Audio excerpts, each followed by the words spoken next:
For by grace we are saved, right? But the most important thing is that it becomes a gift to all of us. It's not by works. It's not because we're handsome today.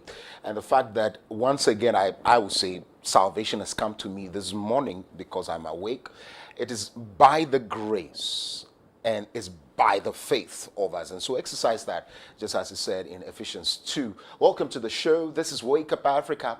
It's a platform that is created for you, especially to walk you into the world of everything you may need on a morning show. But remember that we do this in the tenets of very good values, Christian values, principles, and one that will educate, entertain you. My name is Kokulumo. And my name is Biadala. Get ready for a roller coaster of all things beautiful, all things entertaining, all things educating, and everything inspiring.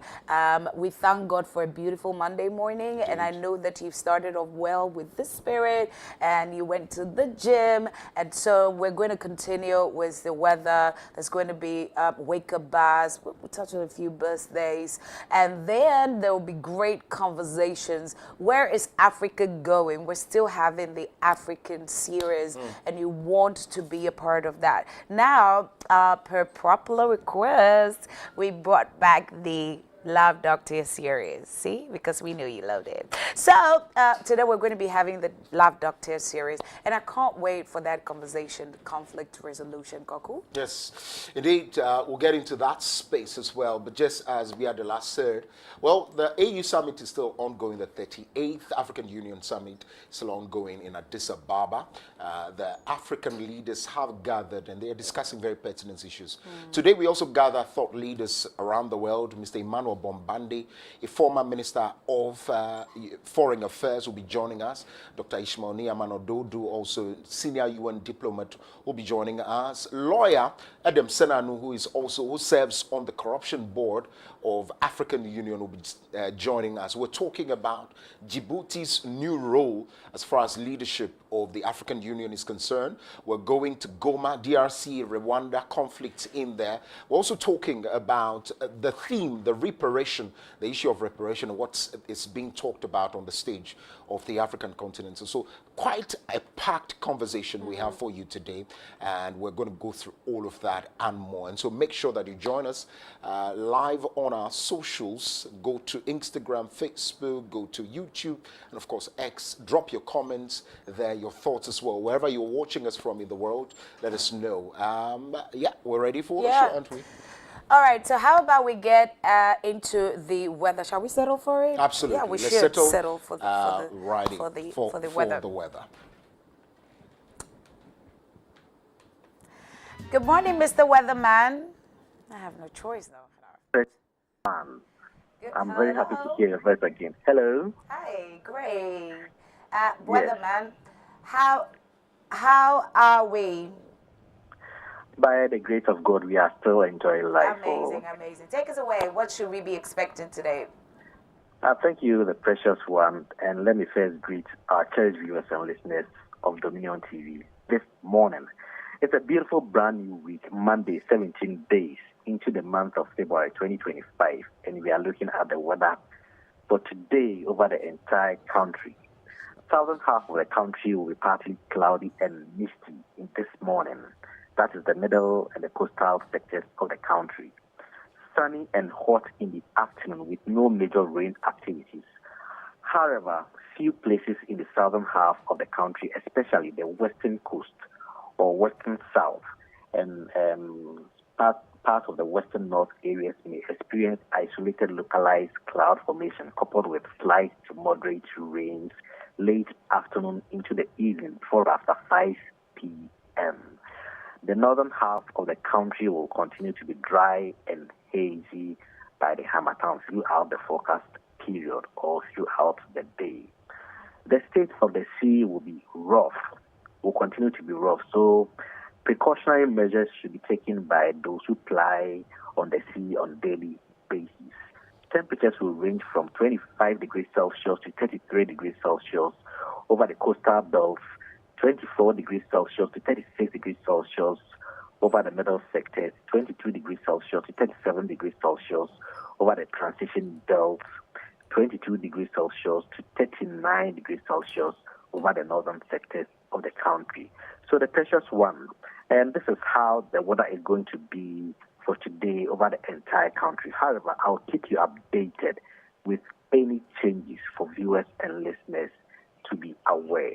Thank you very much, the precious one. It's good to hear your voice again. Yeah. It's always good to hear your voice too. The Weather Prophet. Thank you so much for helping us to, prep ourselves for the day. People are still celebrating birthdays. Actually, so I sent a message to Quick Che Mensa actually on Friday. He was so excited because it was his birthday. He sent hi though. Yes. Yeah, right. Okay, so how about we celebrate some birthdays and then we'll get into Wake Up Buzz, right? It's your birthday.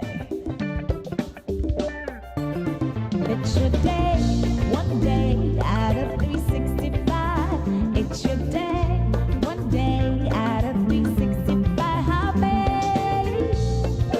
Happy birthday. Ooh, to you. Happy birthday. Yeah.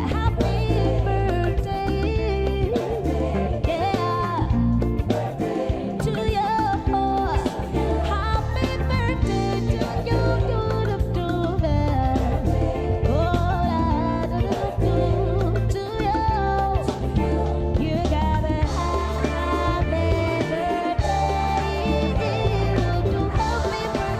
birthday to you.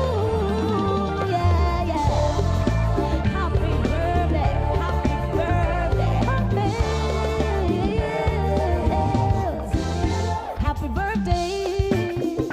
Yeah. It's your birthday. It's your day, one day out of 365. It's your day, one day out of 365. Happy birthday. Ooh, to you. Happy birthday. Yeah.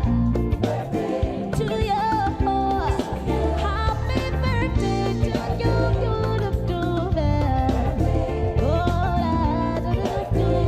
to you. You gotta have a birthday.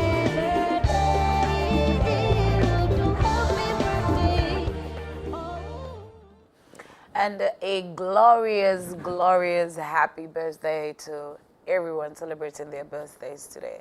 Our friends on Facebook, happy birthday to all of y'all. Enjoy yourself. It's Monday, so tower it down. You can shift it to the weekend so it doesn't affect your productivity, right? Okay. I mean, I can't imagine celebrating my birthday on a Monday. Oh, God, I can't concentrate.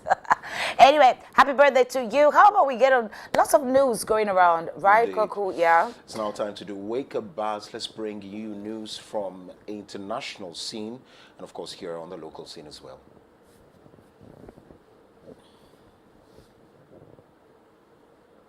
Well, let's start off with a local scene here in Ghana. Samit Jemfi denies spending 173,940 Ghana cedis on office furniture of PMMC. Well, Samit Jemfi is the CEO of PMMC, and there were reports of him spending some huge sums of money on furniture. Well, he's come out to debunk that, and so that's for you. That's too early, isn't it? Yeah, too early for either misinformation or disinformation, or better still, the truth of purchasing, whatever. But just as always, the truth will come out in it. Yeah, over time. It does. All right, another. Oh God, this is so sad. Tears flowed down as mourners grieve nurse and 3 children killed in fire outbreak at Jinyase. So that happened, I think, last week or 2 weeks ago. Yes. A nurse and then her children, 3 children, got caught up in fire. I don't know. Yeah. I really can imagine how their father, the Yeah, husband. listen to the man speak. Said he's got no friends. He's friends with the 3 children, always from work to the house, and so he's left with nothing. Indeed, he had prayed that God should have taken him also in the fire. I know, right? So there's that- a family reunion even in heaven. And so he's got nothing, and so such a person will need psychologists. Most definitely, to most work. definitely. We pray that their souls find rest in the Lord. And we also pray that these things don't happen again. Yes. Yep, Yes. yep, yep.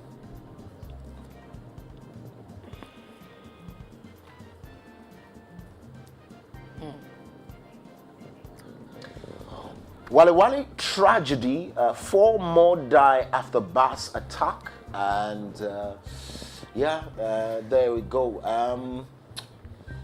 When a curfew was placed on it, I heard the MP sadly talk about politicization of the curfew. Oh, I was actually concerned about traders and all that because they said that some of their businesses have to go, beyond 6 p.m. But which one I'm do you thinking of choose? security. Yeah, which one do you choose, your life or your business? Right, because if you lose your life, that's business gone with it. So I'm thinking that we should have that conversation, maybe with the right people, make the people feel a lot secure. Then they can go about their business. I also saw a video of some of the guys who attacked, these buses, and I was thinking, what is fueling this? Who is fueling this? Why would you want to attack people on a highway to achieve what? Yeah. Well, but for me, is the noise around it. The MP should not, because once you make this point, people, because remember, see, anyways, it doesn't have to be said on television, but I'm saying that Wale Wale is where the vice president comes from, Yeah. right? And just close to it will be where the current president, former vice president, comes yeah. from. Then close to it will be where the current president comes from. Yeah. And so there's always these, even this Boko conflict, all of these have these political undertones and all of that. And so you don't expect an MP who is a PhD holder to go out there and say it's a politicization of these things. What happens is that people of the other sides Yeah, who begin to, steps even to- the MP said it, and so we have the authority to go out there and all of that. But that's what you see. Our politics is so low, like so low. It's But did he have to dragging touch on the- his PhD? Yeah, because I expect a lot from people, the elite actually. Right, Please. right. If you expected a lot, you would have seen different at Parliament. All Indeed, these, indeed. Wale Wale under curfew amid protests and alleged military brutalities. The curfew comes off as a good deal for me because I'm thinking that we need to protect our lives, our livelihoods. So they should just really adjust to a 6 to 6. Nothing really. If you are selling Indomie and the one coming to buy the Indomie is scared of their lives, how would you even make business? Yeah, so the issue of when the military is sent in, they say military is brutalizing the other side Yes. because they are sent from the other side. That's That's why I'm saying the people leading it must not be the guy I'm talking about, the Yeah. guys I'm speaking about. It has to be the ordinary person who probably might not have knowledge That of much these things. knowledge. Then you coming to correct it. Exactly my point. Yeah. But anyways, sense. well, a lot of expectations, but What you ordered versus what you indeed. got. Well, let's go to some sports news. Very sad news. Asante Kotoko mourns late Nana Poli during 1 week's observation in Kumasi. So you know about the story, right? Yeah, Nana the guy is, who died, a supporter who was murdered or slaughtered after that. Again, maybe one of these days we should talk about how we mourn people in Africa. It's a painful death, and so keeping it that long to now do, It's tradition. The others, we don't really do all this 1 week thing. Yes, no, we not just at all. do all that. Yeah, anyways. it's Well, away tradition. from local news, let's do some international news, shall we? Great. World's first openly gay imam shot dead in South Africa. We Gay listen. imam, we don't judge. Yeah, I think we move. Gay imam, ew. We listen. We don't. I'm not judging. No, you said you. Is that not judgment? Is woo. It's an expression. Well, But of course, first openly disagree gay. with the shooting. Yeah. Clearly, whatever. But we must understand that if you belong to a sect, belong to a space, it has rules governing it. And so you've got to, otherwise then denounce. But now that I'm seeing first openly, Yes. that means that probably there could be people Of in course. certain close Ananka. quarters who do that. Absolutely. That's very terrible. I mean, because we expect that imams are supposed to teach us, right? Teachers of the law. But is of it not their said laws. that unconfirmed reports have allegedly said, listen to what I've said. Unconfirmed reports have alleged. allegedly stated that some pastors Yeah. are also engaged in some of these activities. Where is the church going to? The church is No, it's supposed not to just be the church. panacea. It's everyone. You know, we have bad seeds that will be sown. Yeah, right. And will reap bad fruits, I guess, or maybe they might not even grow. Absolutely. And so let's go to the next one. Okay, Absolutely. wow. But that's what I think. We listen, we don't judge. Yeah, right. Dozens killed in Mali illegal gold mine collapse. Dozens killed in Mali as illegal.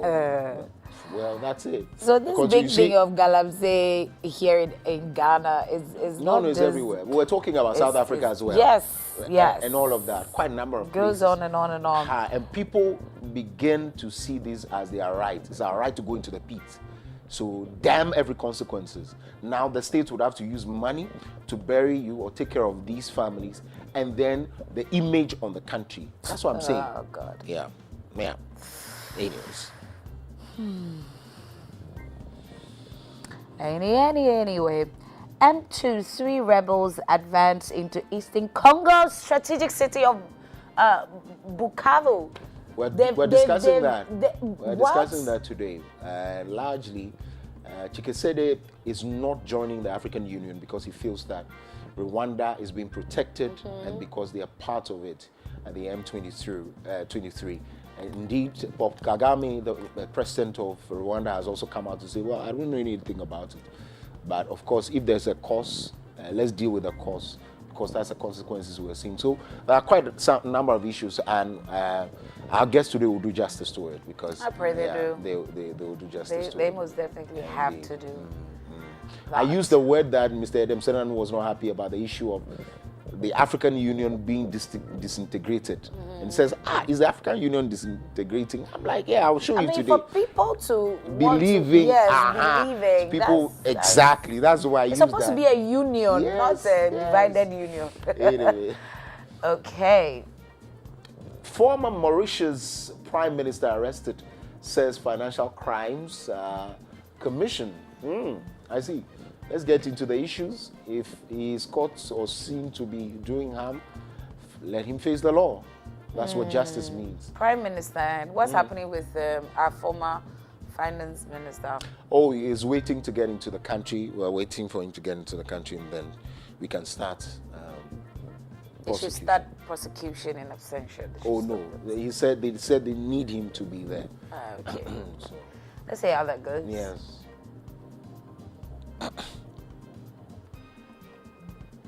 U.S. man sues travel company after hippo kills wife. Oh, My on word. Zambia trip. That's sad. That's sad. Oh my God. That's sad. You see, then he brings to bear. Zambia was doing well. I've seen quite a number of people holding their passport going to Zambia. Yeah. So you see the image and all of that. That's why care must be taken. Yeah, care must be taken on how we deal with some of these.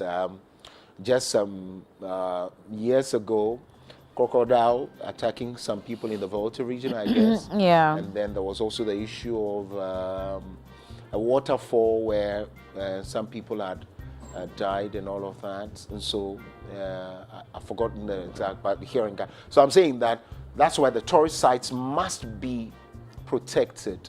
It has to, safety must be the bedrock of some of these places and all of that. And so, well, that's that for the Wake Up Buzz.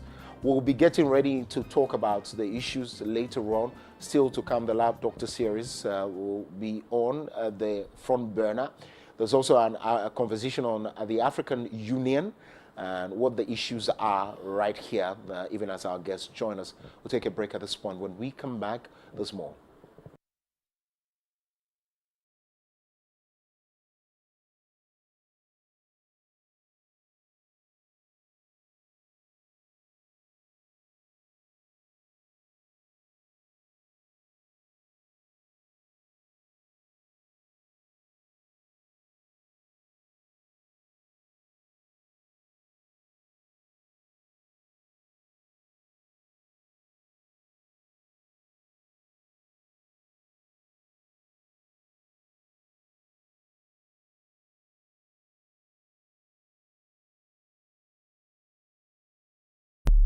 But to our fat.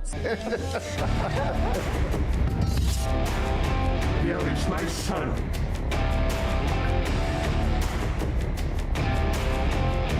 Give me what I want and I will set you free. Stop! Jesus has set me free. Yes, Lord.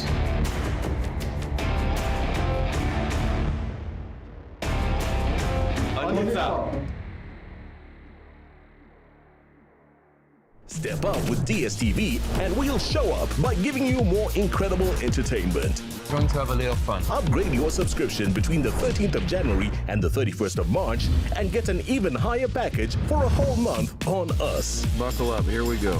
There's nothing better than putting a little bit in but getting a lot out.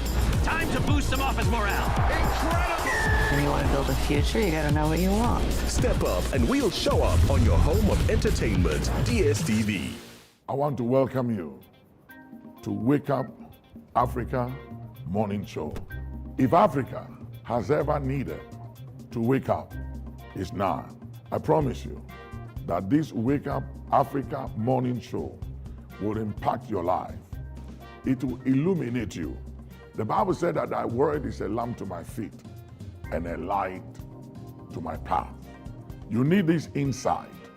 You need the understanding required to make all the difference in all of our lives. I want you not just to tune in to the Wake Up Africa Morning Show, but I want you to be a sponsor.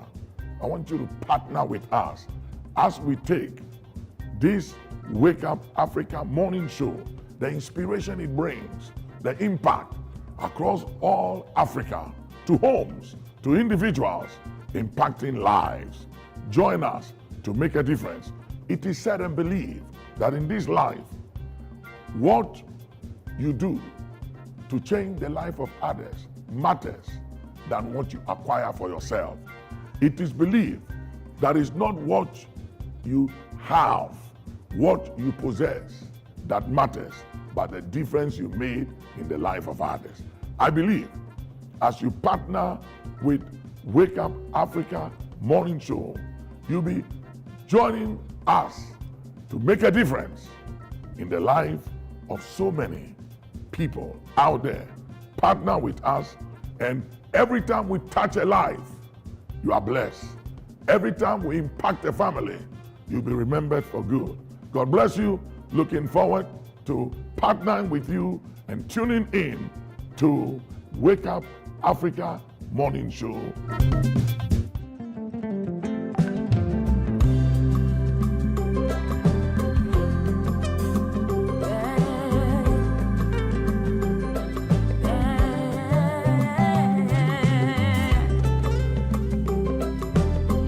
Positive confessions.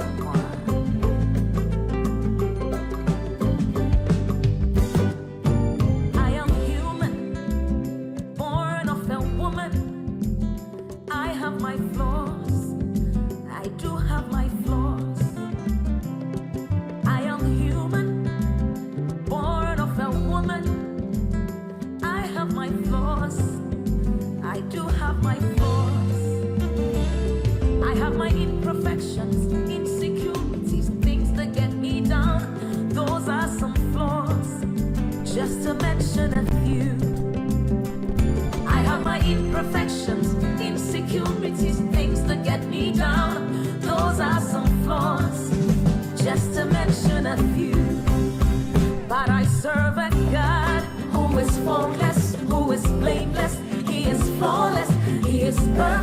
in all of his ways, and he loves me anyway. But I serve a God who is faultless, who is blameless, he is flawless, he is perfect in all of his ways, and he loves me anyway. Sometimes I wake up in the morning with choices to make, choices that can make me, or choices that can break me. Is it life or Facebook, instant life or Instagram? Should I trust him or tweets about it? Now I hear TikTok, tick there, baby, while the clock is ticking. Those are some flaws, just to mention a few. You see, they are my imperfections, insecurities, things that get me down. Those are some flaws, just to mention a few. They are my imperfections, insecurities, things that get me down. Those are some flaws, just to mention a few.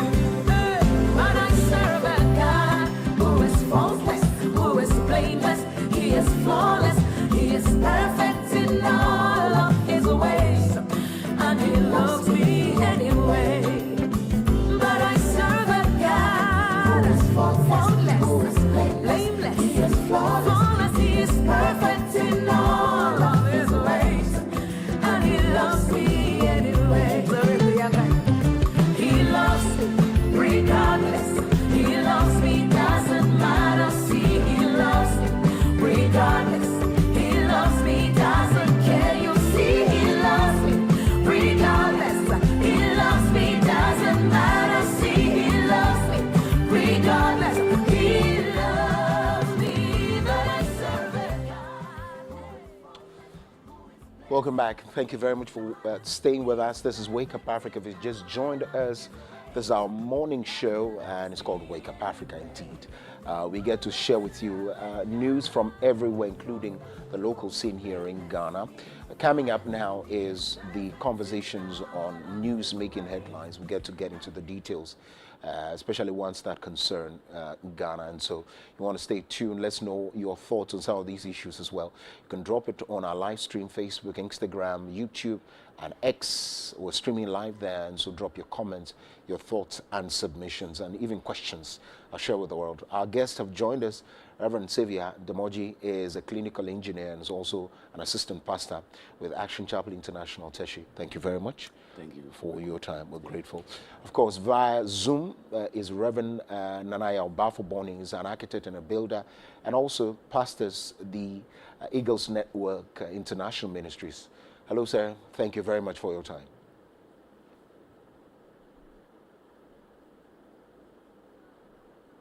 Greetings to your cherished viewers. Absolutely.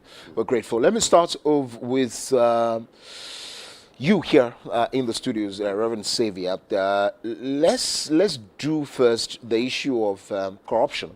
And the chairman of the National Democratic Congress, the ruling party, has made some very tough calls. And that is to say that the government's commitment to holding officials of the previous administration accountable for alleged corruption is something that he's seen to have reaffirmed. And now the issue of accountability comes to the fore. And quite a number of things have come up also because of Ken Ofori-Atta's issues and the issues that are on the front burner of the special prosecutor. Talk to me about them. Well, good morning to our fellow viewers one more time. The issue of corruption is basically one of the diseases that has plagued the development of nations across the globe. When you look at Africa, it has been an issue that a lot of governments are putting in structures to make sure that corruption is curtailed.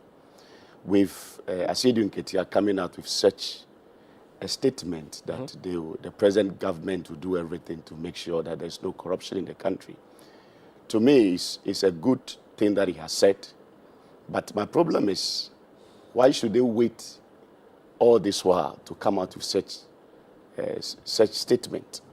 It raised a lot of issues for us as a nation. Do we have to Does that mean that when you are in opposition, you cannot address some of these issues? Looking at the findings of ORA, within 1 month, they were able to come out with a lot of sensitive issues that they are presented to the present government to take actions. The question is, where was the opposition all this while? Oh, I mean, they've spoken, to be fair They've to them. spoken, but the question is, why should they relax for such things to wait to come into power before calling for actions? To me, it shouldn't be that way. Whether you are in position of power, there should be strict measures to curtail corruption. And for him to come out with something like that, I think the aura should not just be an issue of investigating the past government or seeing where they fall short of corruption issues. The present government also, the people that have been put into position, aura should not just be a one-day wonder. There should be implementation of it, that people that are in state agencies, they don't mess up with state fundings and other things. So for Asiedu Nketia to come out with such a statement, it should just serve a deterrent to all those that are in power, even the present ministers and others, to be on their toes, so that this menace of corruption that has plagued Africa as a whole, we don't see a repetitive of it in the country. I see. Reverend Nanayo, the issue is, he also called in that particular story that, well, if including the government officials, the current government officials, even if they do wrong, their wrongdoings will be brought to bear and dealt with as well. Share with me your thoughts on that.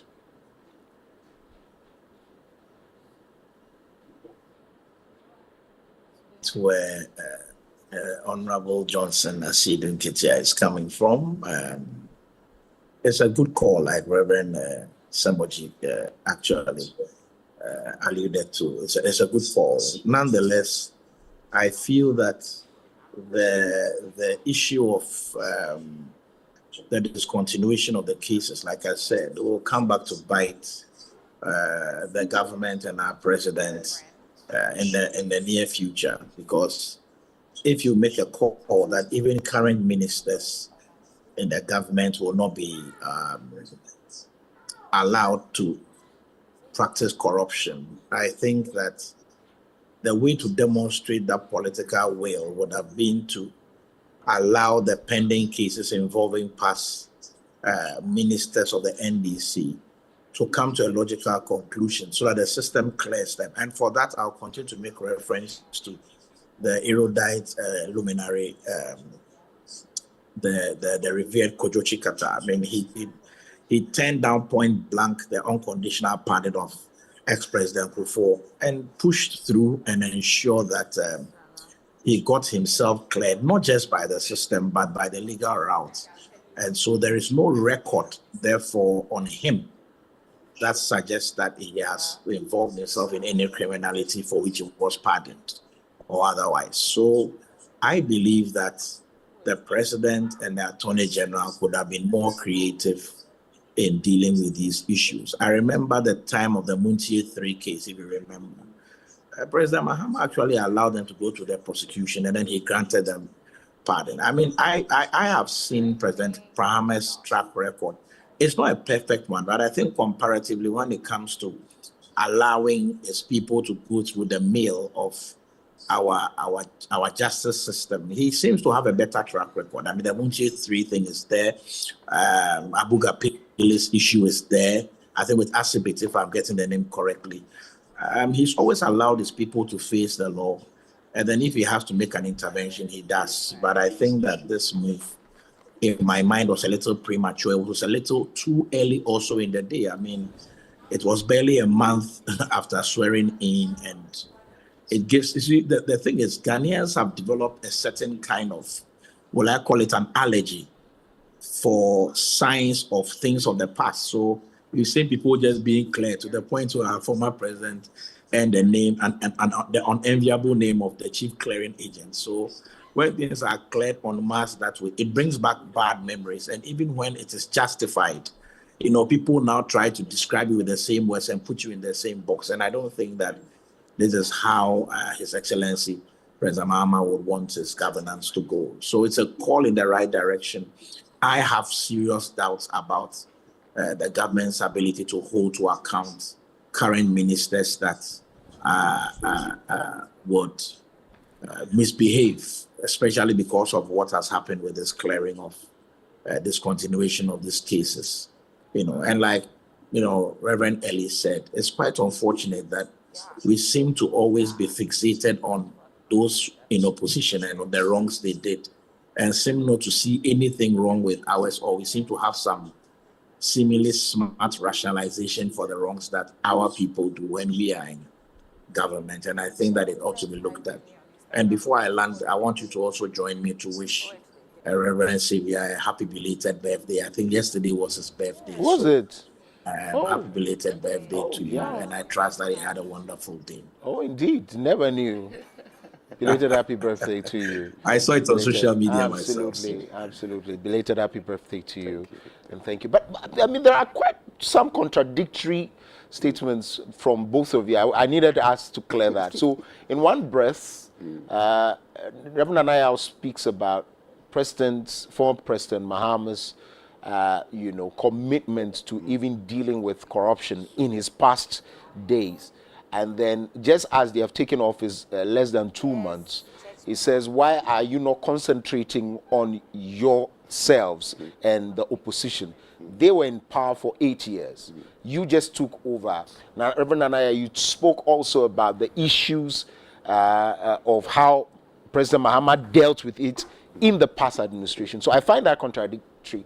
And also the issues, I'm coming to that. And also, over the weekend, if you heard if you were monitoring the airwaves, a place like Newsfile on Sister Station Multimedia, Samson Ladi Ayeni, who is not for any political party, talks about the issues of shredding of documents at Attorney General's office, which means that it corroborates the issues that the current Attorney General raises, that there was a memo to the fact that someone like Dr. Johnson Isiama, who is now the acting governor of the Bank of Ghana, the case must be discontinued by the DPP at the time. And so quite a number of issues indeed validate this call, isn't it? You see, that is why I'm saying that these things can be solved in a courtroom. I don't know if you get what I'm saying. Yes. These things can be solved in a courtroom. I don't think when memos are written, there is only one copy, for example. Because a memo is typed on a computer and it is either sent electronically or sent as a printed out paper. So, and anything we do on the computer, you can always have a trail. Even when you delete things, if you have these cyber guys, they can always go into the hard drive and track these things. What I'm saying is that if, for instance, Honorable Dr. Ayene had used the cyber people at his disposal, track this thing, you can then tender it in evidence, whether in court or in your press conference. You see, what I'm saying is he did actually in the press conference. He quoted the memo. That's why I'm saying that. You see, we've just had an unfortunate past where things were cleared. The kind of explanation Dr. Ayene has given was never proffered. It is done in a certain arbitrary manner as if we are under a monarchy. You get my point? So anytime you do something that even has the slightest semblance of that, you bring back bad memories. You need to understand, if you look at the monumental gap that the NDC accumulated in this election, one of the things that NDC should not have lost on them is that so many so-called neutrals actually ganged up and voted for them. My little survey I've done, I will not want to call it an empirical gathering of data, but the few people I even spoke to who were MPP, who turned out to vote, actually voted against their own party. So my understanding, even from what MPP keeps saying that our people didn't go out to vote, means that if their people had gone out to vote, perhaps the margin even would have been far bigger, because it looks like the few of their people that showed up actually went to the polls to reject them. You get it? So President Mahama needs to understand that the kind of feeling of partisanship around his governance must be very reduced. When people feel that he's towing partisan lines, the people will start to feel that they've been given a raw deal, because many people voted who even had a preference party but decided that we want this change because the Mahama were rejected. It's even far better than, quote unquote, what we are witnessing now. That's why I'm saying that we can't do things in a similar way. That is why every time I've been on air and in the studio, I really commended the president for doing things differently. For example, look at the speed of appointment of his ministers. His boldness to come out and say, I'm inundated with CVs, but my mind is made up on who I'm appointing already. I'm not going to go beyond the 60. Look at if you look at the President Mahama phase 2 we are seeing, it's nothing like President Mahama phase 1. I mean, if you are thinking it's one and the same person, then you are not looking closely enough. Even there's even a certain sternness even in his gaze now, which was not there before, and a certain assertiveness and confidence when he speaks, even whether locally or on the international scene. And so I feel that of course, he can't get it all correct, but I feel this thing it could have been handled a bit more differently so that it doesn't have any semblance of the immediate past that we have come out of. That is where I have my little beef. Other than that, look, let's be very honest. Many legal luminaries have come out to say that the ambulance issue, for instance, was a terrible issue that should have never even ended up in the courts of law. And that looked like something to settle personal vendetta. And you could see it, the desperation of our immediate past AG, even in trying to coach a witness to get a conviction, because you can see that if you have a case, you don't want to coach a witness to sort of strike a plea bargain with them that go this way and we'll sort you out. You get my point? So you could see clearly that the case didn't have a certain kind of merit and it needed to be propped up to be able to make sense within the judicial space. So I can appreciate all that, but we could do it in a way where we go into that court there. Some of these issues are brought up, and then on a basis of, let's say, unethical behavior of the AG, we want to withdraw this matter. So let the court do that work. Okay. And then the judge says that we have closed this matter because of A, B, C, D, E. But when it comes out, we'll discontinue. What we are doing is that, like Afonyama keeps referring to political class, we are empowering them. I see. Okay. God forbid. Or if it happens that in 2020 there's a change in government, they also come. We are discontinuing all these things en masse. What is happening is that we are gradually losing money we could have retrieved because the legal wheel grinds slowly. I see. Well, it's fair. Let's go to some good news before we return to another sad one, shall we? Ghana increases cocoa farmers' earnings to 70% global price. That's according to the Agric Minister, Dr. Eric Opoku. Government has taken a major step to support cocoa farmers by increasing their earnings from the initially proposed 60% to 70% of the world market price. The decision clearly reflects Ghana's commitment to enhancing the livelihoods of cocoa farmers, who indeed play a crucial role in that particular sector. Remember that we contribute about 20%. Cocoa contributes about 20% to the total revenue. But tell me about it. I mean, good news, right? You are not a farmer, but try. Well, that is a good news for all cocoa farmers. You know, cocoa giving us about 20% of our revenues. It tells you how the impact cocoa does to the economy. For us to hear a news about 70% increment of their earnings, I think that is a good news for any cocoa farmer. But holistically, the issue of farmers being poor has been an issue that a lot of government have looked at. The question is, cocoa has been one of our major source of income for the country all this while. But the question is, why is cocoa farmers still poor? Why are farmers still going through the same procedure? So for me, for the government to come out with such an initiative is a good one, but it should not just be a 70% increment. There should be other things that they should do to increase their livelihoods. Apart from the increment in their the wages that they receive, there should be strategic policies that to help them, because if this is providing about 20% of our income, why are we not increasing it? Why are the youth not involving in some of these activities? Does it look lucrative? That is why. So I think there should be a lot of ways to improve their livelihoods. Some should be given cars, they should be provided houses, they should have comfort so that they can do a better thing for all of us. Absolutely. There was a time I was on radio, we're talking about farmers selling their lands to illegal miners. It also went to the issue of, look, it's alleged that the cocoa syndicated loan that we always go for most of those monies are used to pay for other things, pay other people. And there are names that came up from very confirmed sources and not farmers, the cocoa farmers. And what they do is that then they smuggle it and rather sell it to Burkina Faso and other places. And so this 70% increment will go a long way. Indeed, he had promised the increment when you at the vetting. He was questioned on that, and I'm glad that we're here, 70%, aren't we, Reverend Nanaya? Yeah, I want to highly commend the Honorable Minister for Agriculture. You know, and these are the things that I alluded to in my first comment, that it seems to me that President Mahama Phase 2 is distinctly different from President Mahama Phase 1, because yesterday I was watching a short video on the internet, and someone like President Trump had about a 70% approval rating, and the basis was very simple, that he's doing what he said he would do. You see, it's very much unlike politicians to do what they say they will do. So when we see somebody doing what they said they would do, it gladdens all of us our hearts, because then we feel that they are tremendous a great minister. He did some calculations there, and Antonio Markin had to stop him, that we know you are intelligent, we know you are smart, we know what you are talking about. And he said it is doable. And he said that even in that 30% that is going to the state, they are going to reinstitute the fumigation of the farms for the farmers.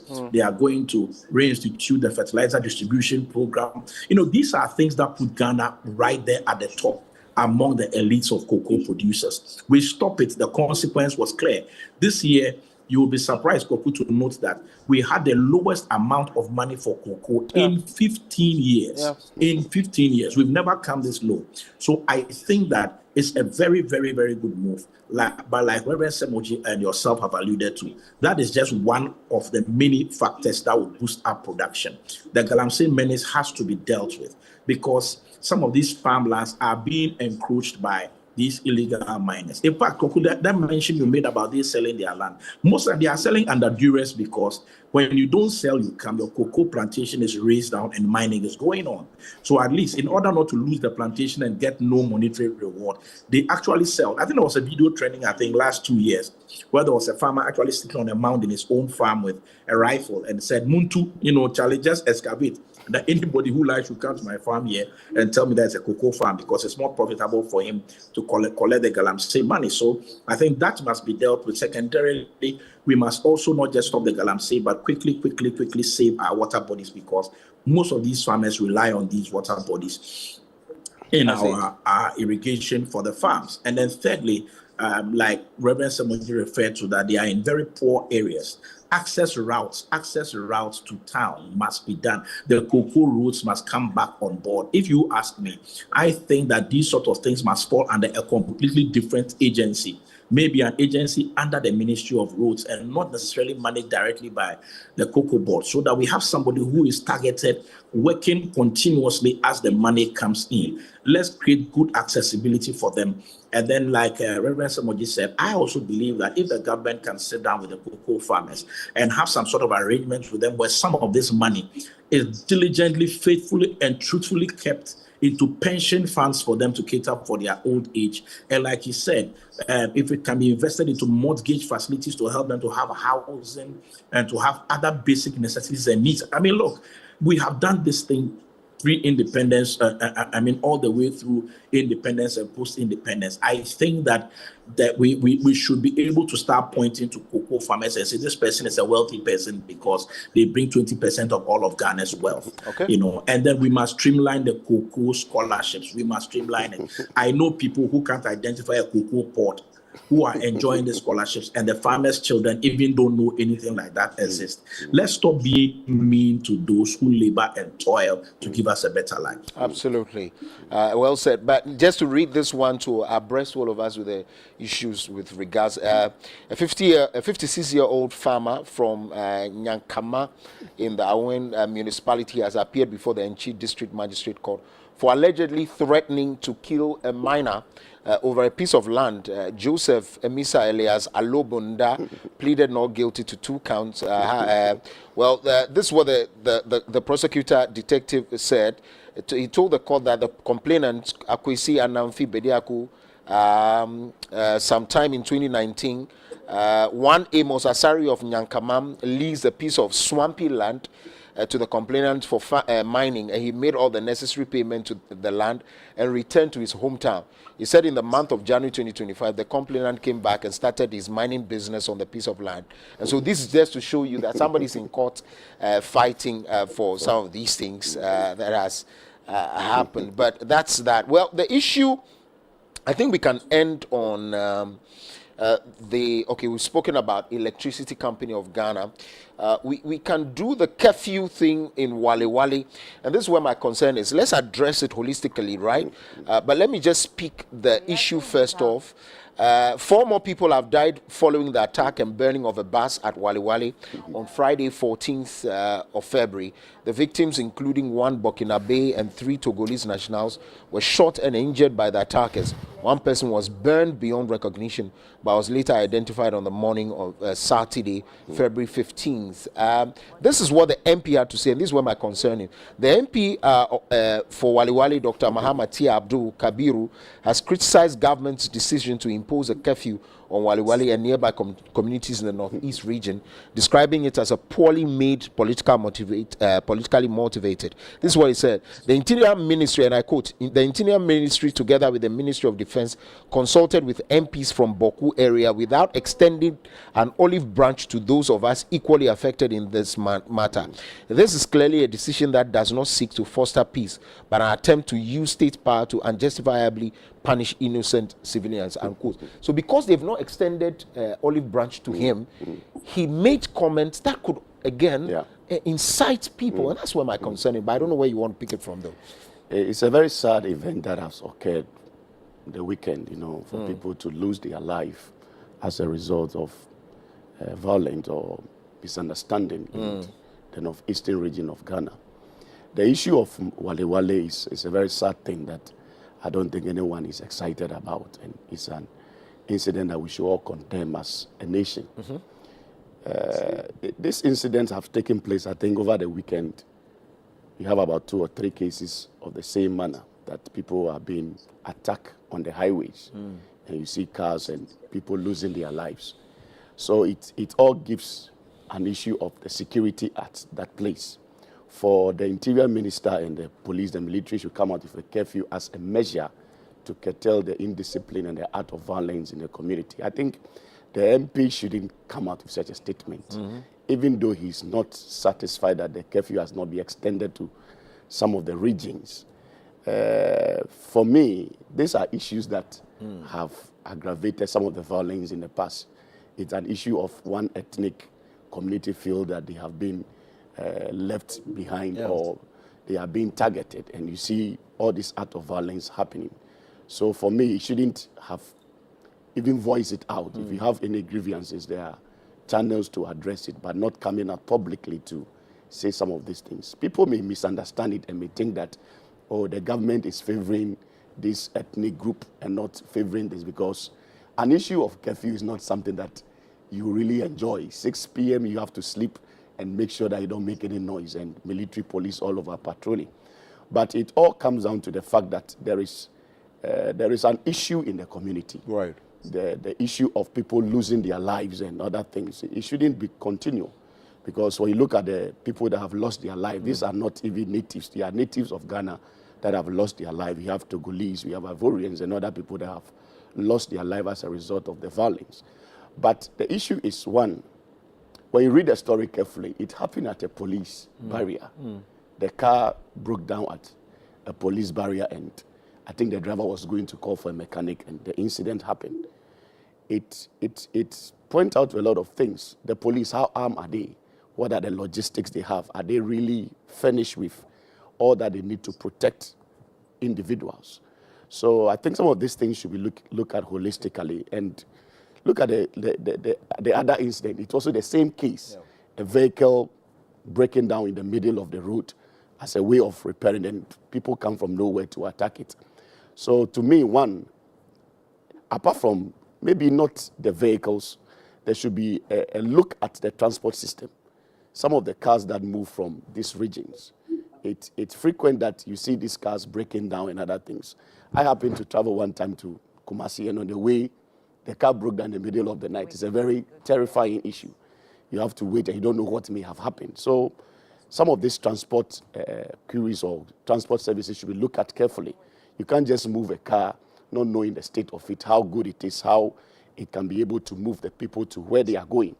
Apart from that, there should be patrol in these places. Sometimes you are traveling to a very far end. You don't see any police patrol or military patrol on the road, and some of these criminals and armed robbers take advantage of some of these issues to attack pedestrians on the way. So we are appealing that all stakeholders should come on board. It's an issue related to Boku. And I heard Asantehene also coming out with a very strong statement that they should all come on board to make sure there is peace in that region. So all should come on board. Whatever is making people attack each other should be resolved immediately because it threatens the peace of the country. I see. We have some 2 minutes to wrap up. Reverend Nanaya, your bite. Yeah, I mean, I really agree with what Reverend Demoji said. I don't know what the situation is like, but a few years back, I happened to travel between Wale and Boku. And there's an area just after the Urugu Senior High School towards Bogatanga that I was told reliably it has very little to no network. None of the telcos has network over there. And it looks like that is a place where these guys ply a lot of their criminality. You can't make calls. You can't reach out to anyone. And I'm quite certain that even if the police wanted to call for reinforcement, that could have been a very, very serious challenge.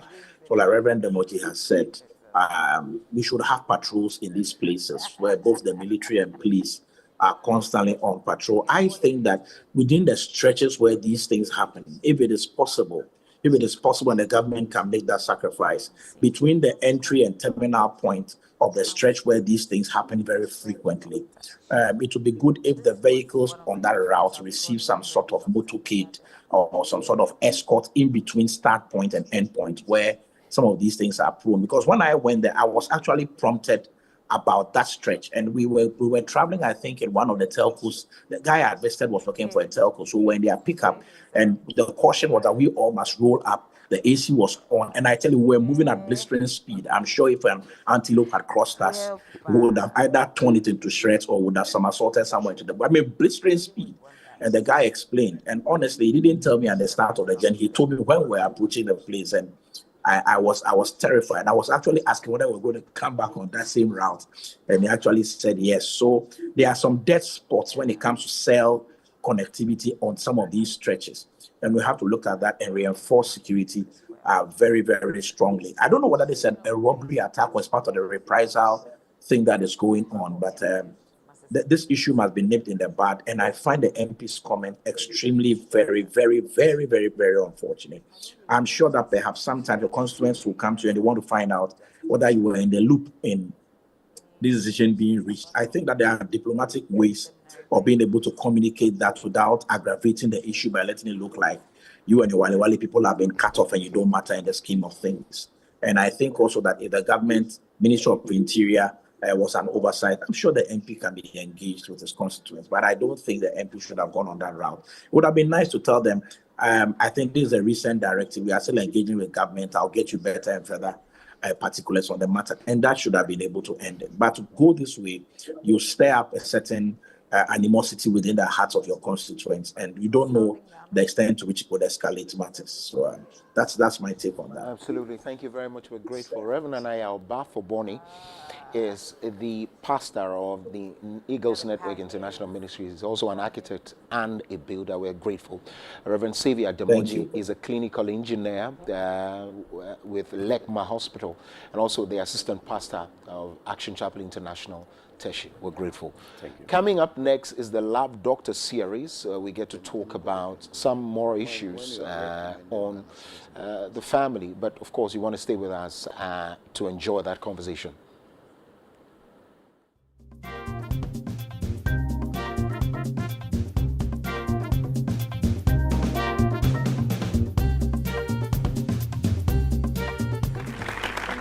Greetings, welcome to Bishop G Live. Get ready for the supernatural. You can be a believer and it still looks like your life makes no sense whatsoever. We're gonna give you the most important key to help you discover your purpose in life. If you miss the glory of God, you've missed everything. Join Bishop Gregory Toussaint from Miami, Florida, USA. Bishop G Live every weekday at 7:30 p.m. only on Dominion TV.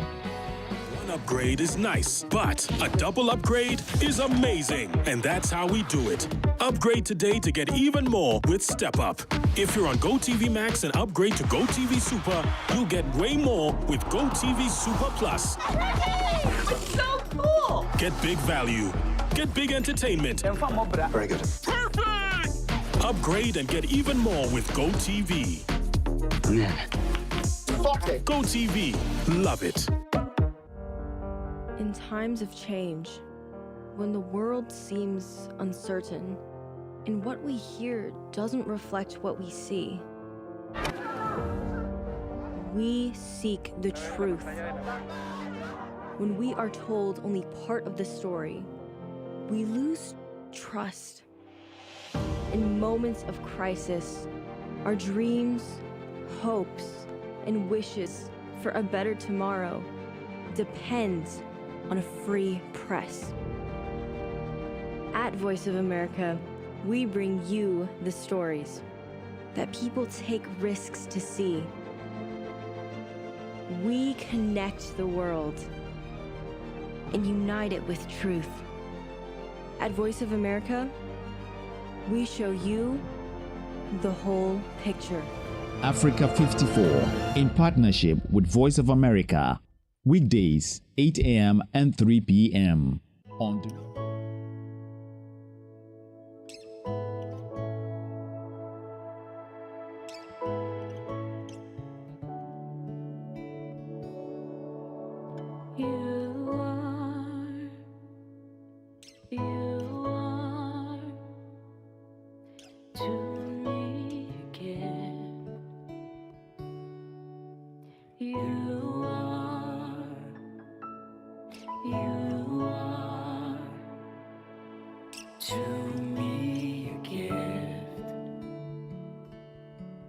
I pray this all my days, and God's love will always stay.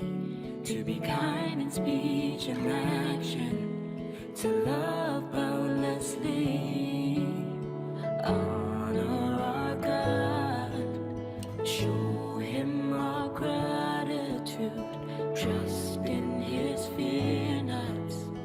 God, He has got us. I pray this all my days, and God's love will always stay. To be kind in speech and action, to love boundlessly, honor our God, show Him our gratitude, trust in His fear not. God, He has got us.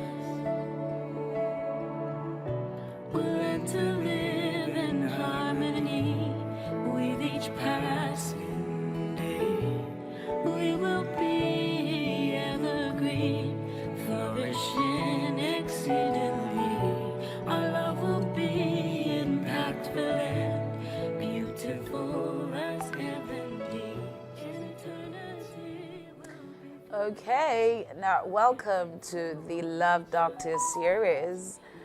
Valentine might be over, but love is never over, right? Because Jesus is an embodiment of love. Bible says God so loved the world that He gave us His only begotten Son. And Jesus has become an epitome of love that we must follow, we must love, we must emulate, we must share with the world. So it's time for us to get into the Love Doctor series. We are today delving into conflict resolution.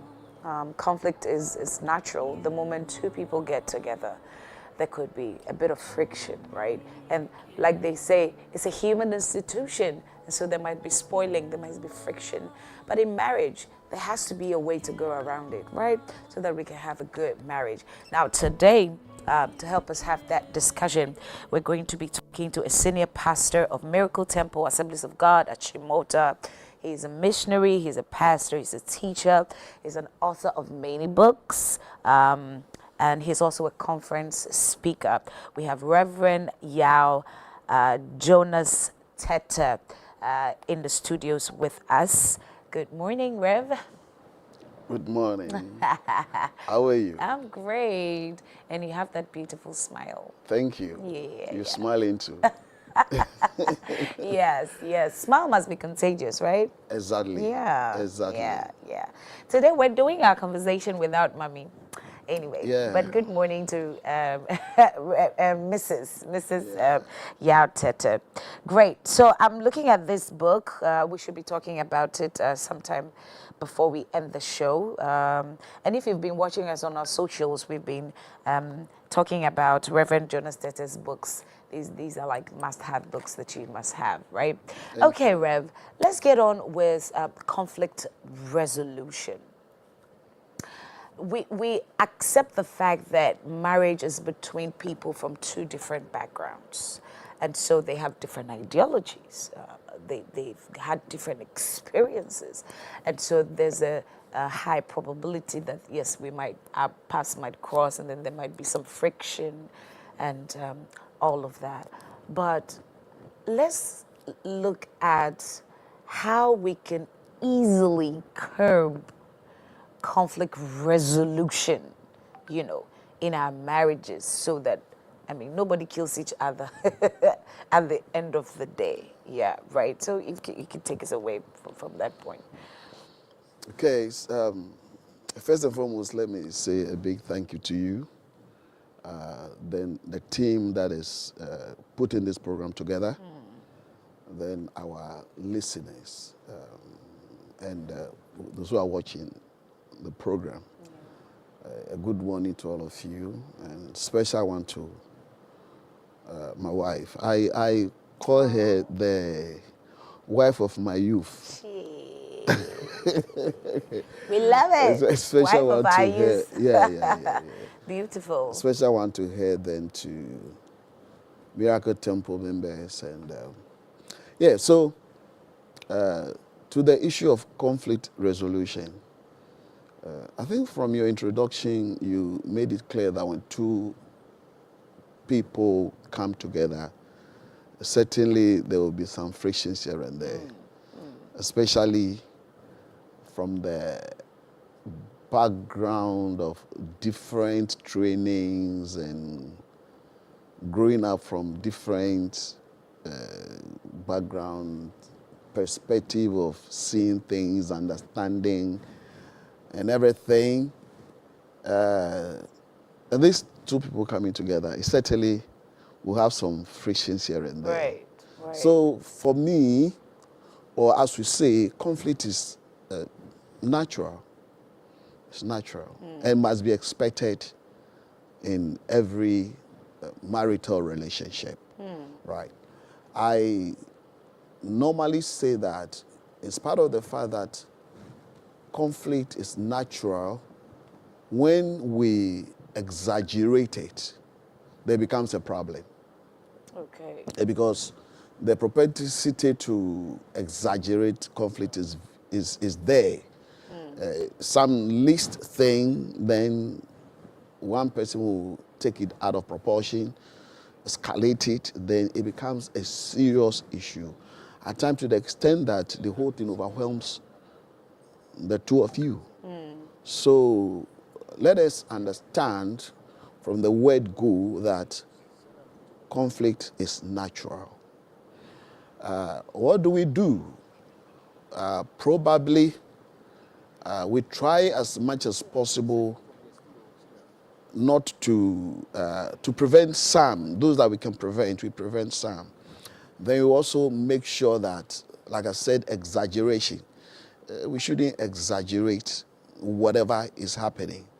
Then we think of how to resolve it. Now, when we're talking about resolving conflict, it means the thing is trying to Go out of hand. go out of hands. Yeah. But at what point is it too much? That will depend on the individuals. Right. That will depend on the individuals and probably your temperament and the way you handle things. Because something that may appear too much to me may not be that to you. So that depends on the individuals. So when you realize that this thing is trying to overwhelm you, that is where we look at resolution. So the first thing I want us to look at is what brings conflict into marriages. Yeah, causes. The causes of conflict. Number one, I'll mention a few out of the lot. Misinterpretation of people's intention. When you say something or you do something and I give it a meaning, and most often than not, the meaning we give might not be what you intend. I'll misrepresent what you intend. So that is that will introduce conflict. So if I have a pep student at home, and some people like it to be pressed from the bottom, others in the middle, and I'm thinking, okay, we do this because I think it's going to have to be neat.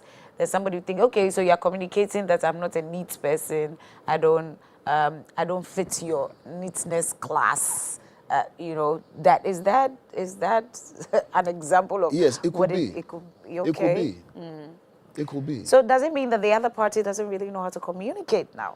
It has to do with communication, though. Right. Okay. So the other thing is miscommunication, misrepresentation of people's intention, miscommunication, not communicating properly. When you are miscommunicating, you are not communicating properly. Then we also have intrusion.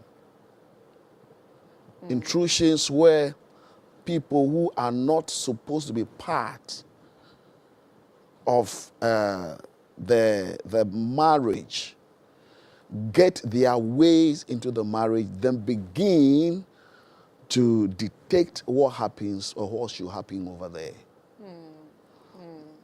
Okay? We also have misbehavior. You know, some spouses really, really misbehave. Okay? People misbehave. People do misbehave. Okay? So misbehavior also introduces conflict. And infidelity probably might be the commonest. Infidelity and abuses of all kinds. So all these things happen in marriages, and these introduce conflicts into the marriage. Yeah. When you spoke about third party, I normally would think, okay, there is, you know, the in-laws, outlaws, and all those other one. But let's take it to a point where the couple have children, right? And the conflict is coming from the maybe how to take care of the kids, or maybe manipulative kids. You know, we have all these very manipulative children. How is that going to be resolved such that one party doesn't feel not part of the family? You know. Okay, when I say intrusion, I am not at the part of children yet. I'll come there, but I'm looking at families, friends, and foes. Okay, families, friends, and foes. Family members, like you mentioned, in-laws intrude seriously into certain marriages. When the couple allow them, or when one of them allows this kind of intrusion, right? So families do that. Then some friends come, you are very free with them, you flow nicely. By the time you realize, their agenda begin to show up. Okay, begin to show up. So friends also bring in intrusion. Then of course foes, and a lot of the times, some of the foes might not come straightforward as foes. They might also hypocritically show up as friends. Then when they have their foothold, then they show up as fools. So these are part of the intrusions. Now coming to children, you were asking, what about parenting? How to handle the children so that they don't become problematic in the marriage. Yeah, become causes of conflict. Okay. Children can become causes of conflict when parents align with them against the other. Probably a mother aligns with the children against the father, or the father with the children against the mother. And in some cases, even father, mother becoming one against children. Yeah. So all these also bring conflict. So when the issue of conflict comes up, then we begin to look at how to resolve it. Okay.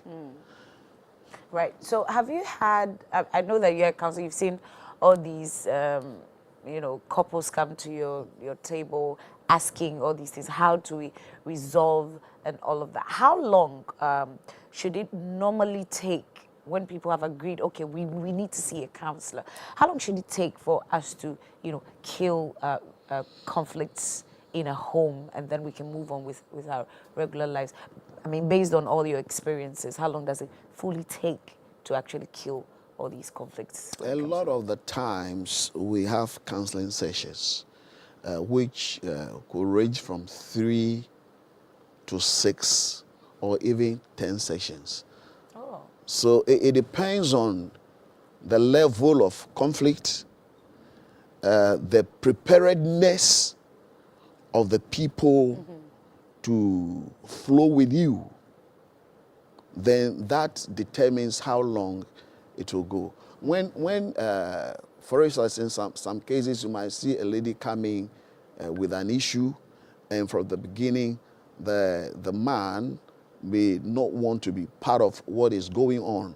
But when the man, through some interventions with the lady, comes to the understanding that, well, I need to be there, then he joins, then it makes the thing a little bit easier, right? It makes it a little bit easier. Then the two, you can flow with the two of them on one side as a couple, then move the sessions probably faster.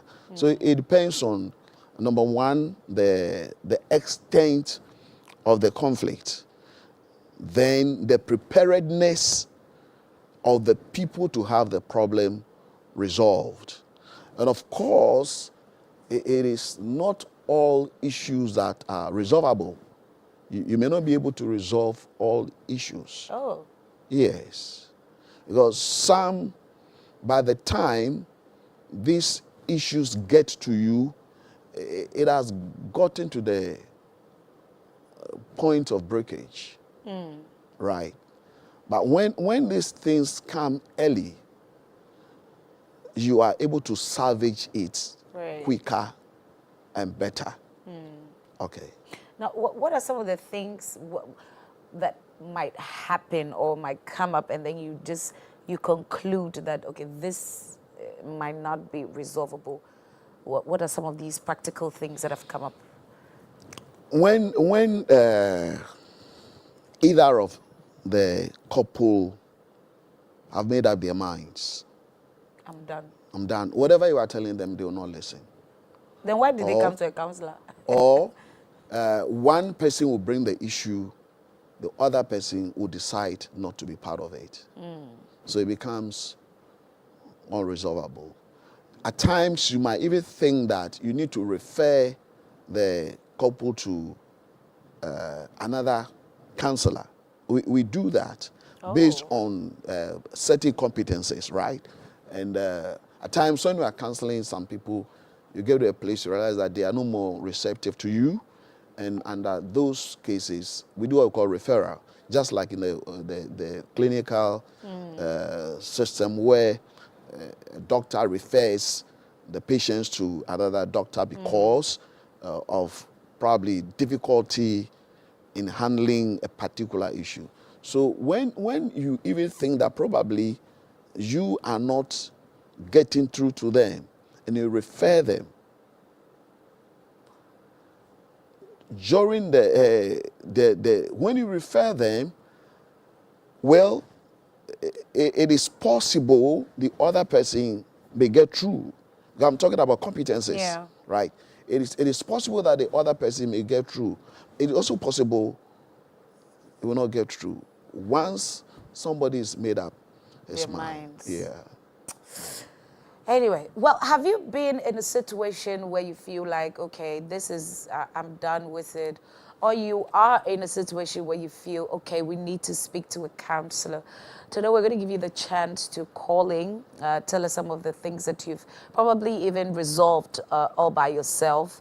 You can share your experiences with us. You can call in and ask all the right questions. We're talking about conflict resolution in marriage, and the counselor has touched on even children being causes of conflict, and that's a very interesting part. So the phone lines are open, the numbers are on the screen. Pick it and call us, and let's have that conversation.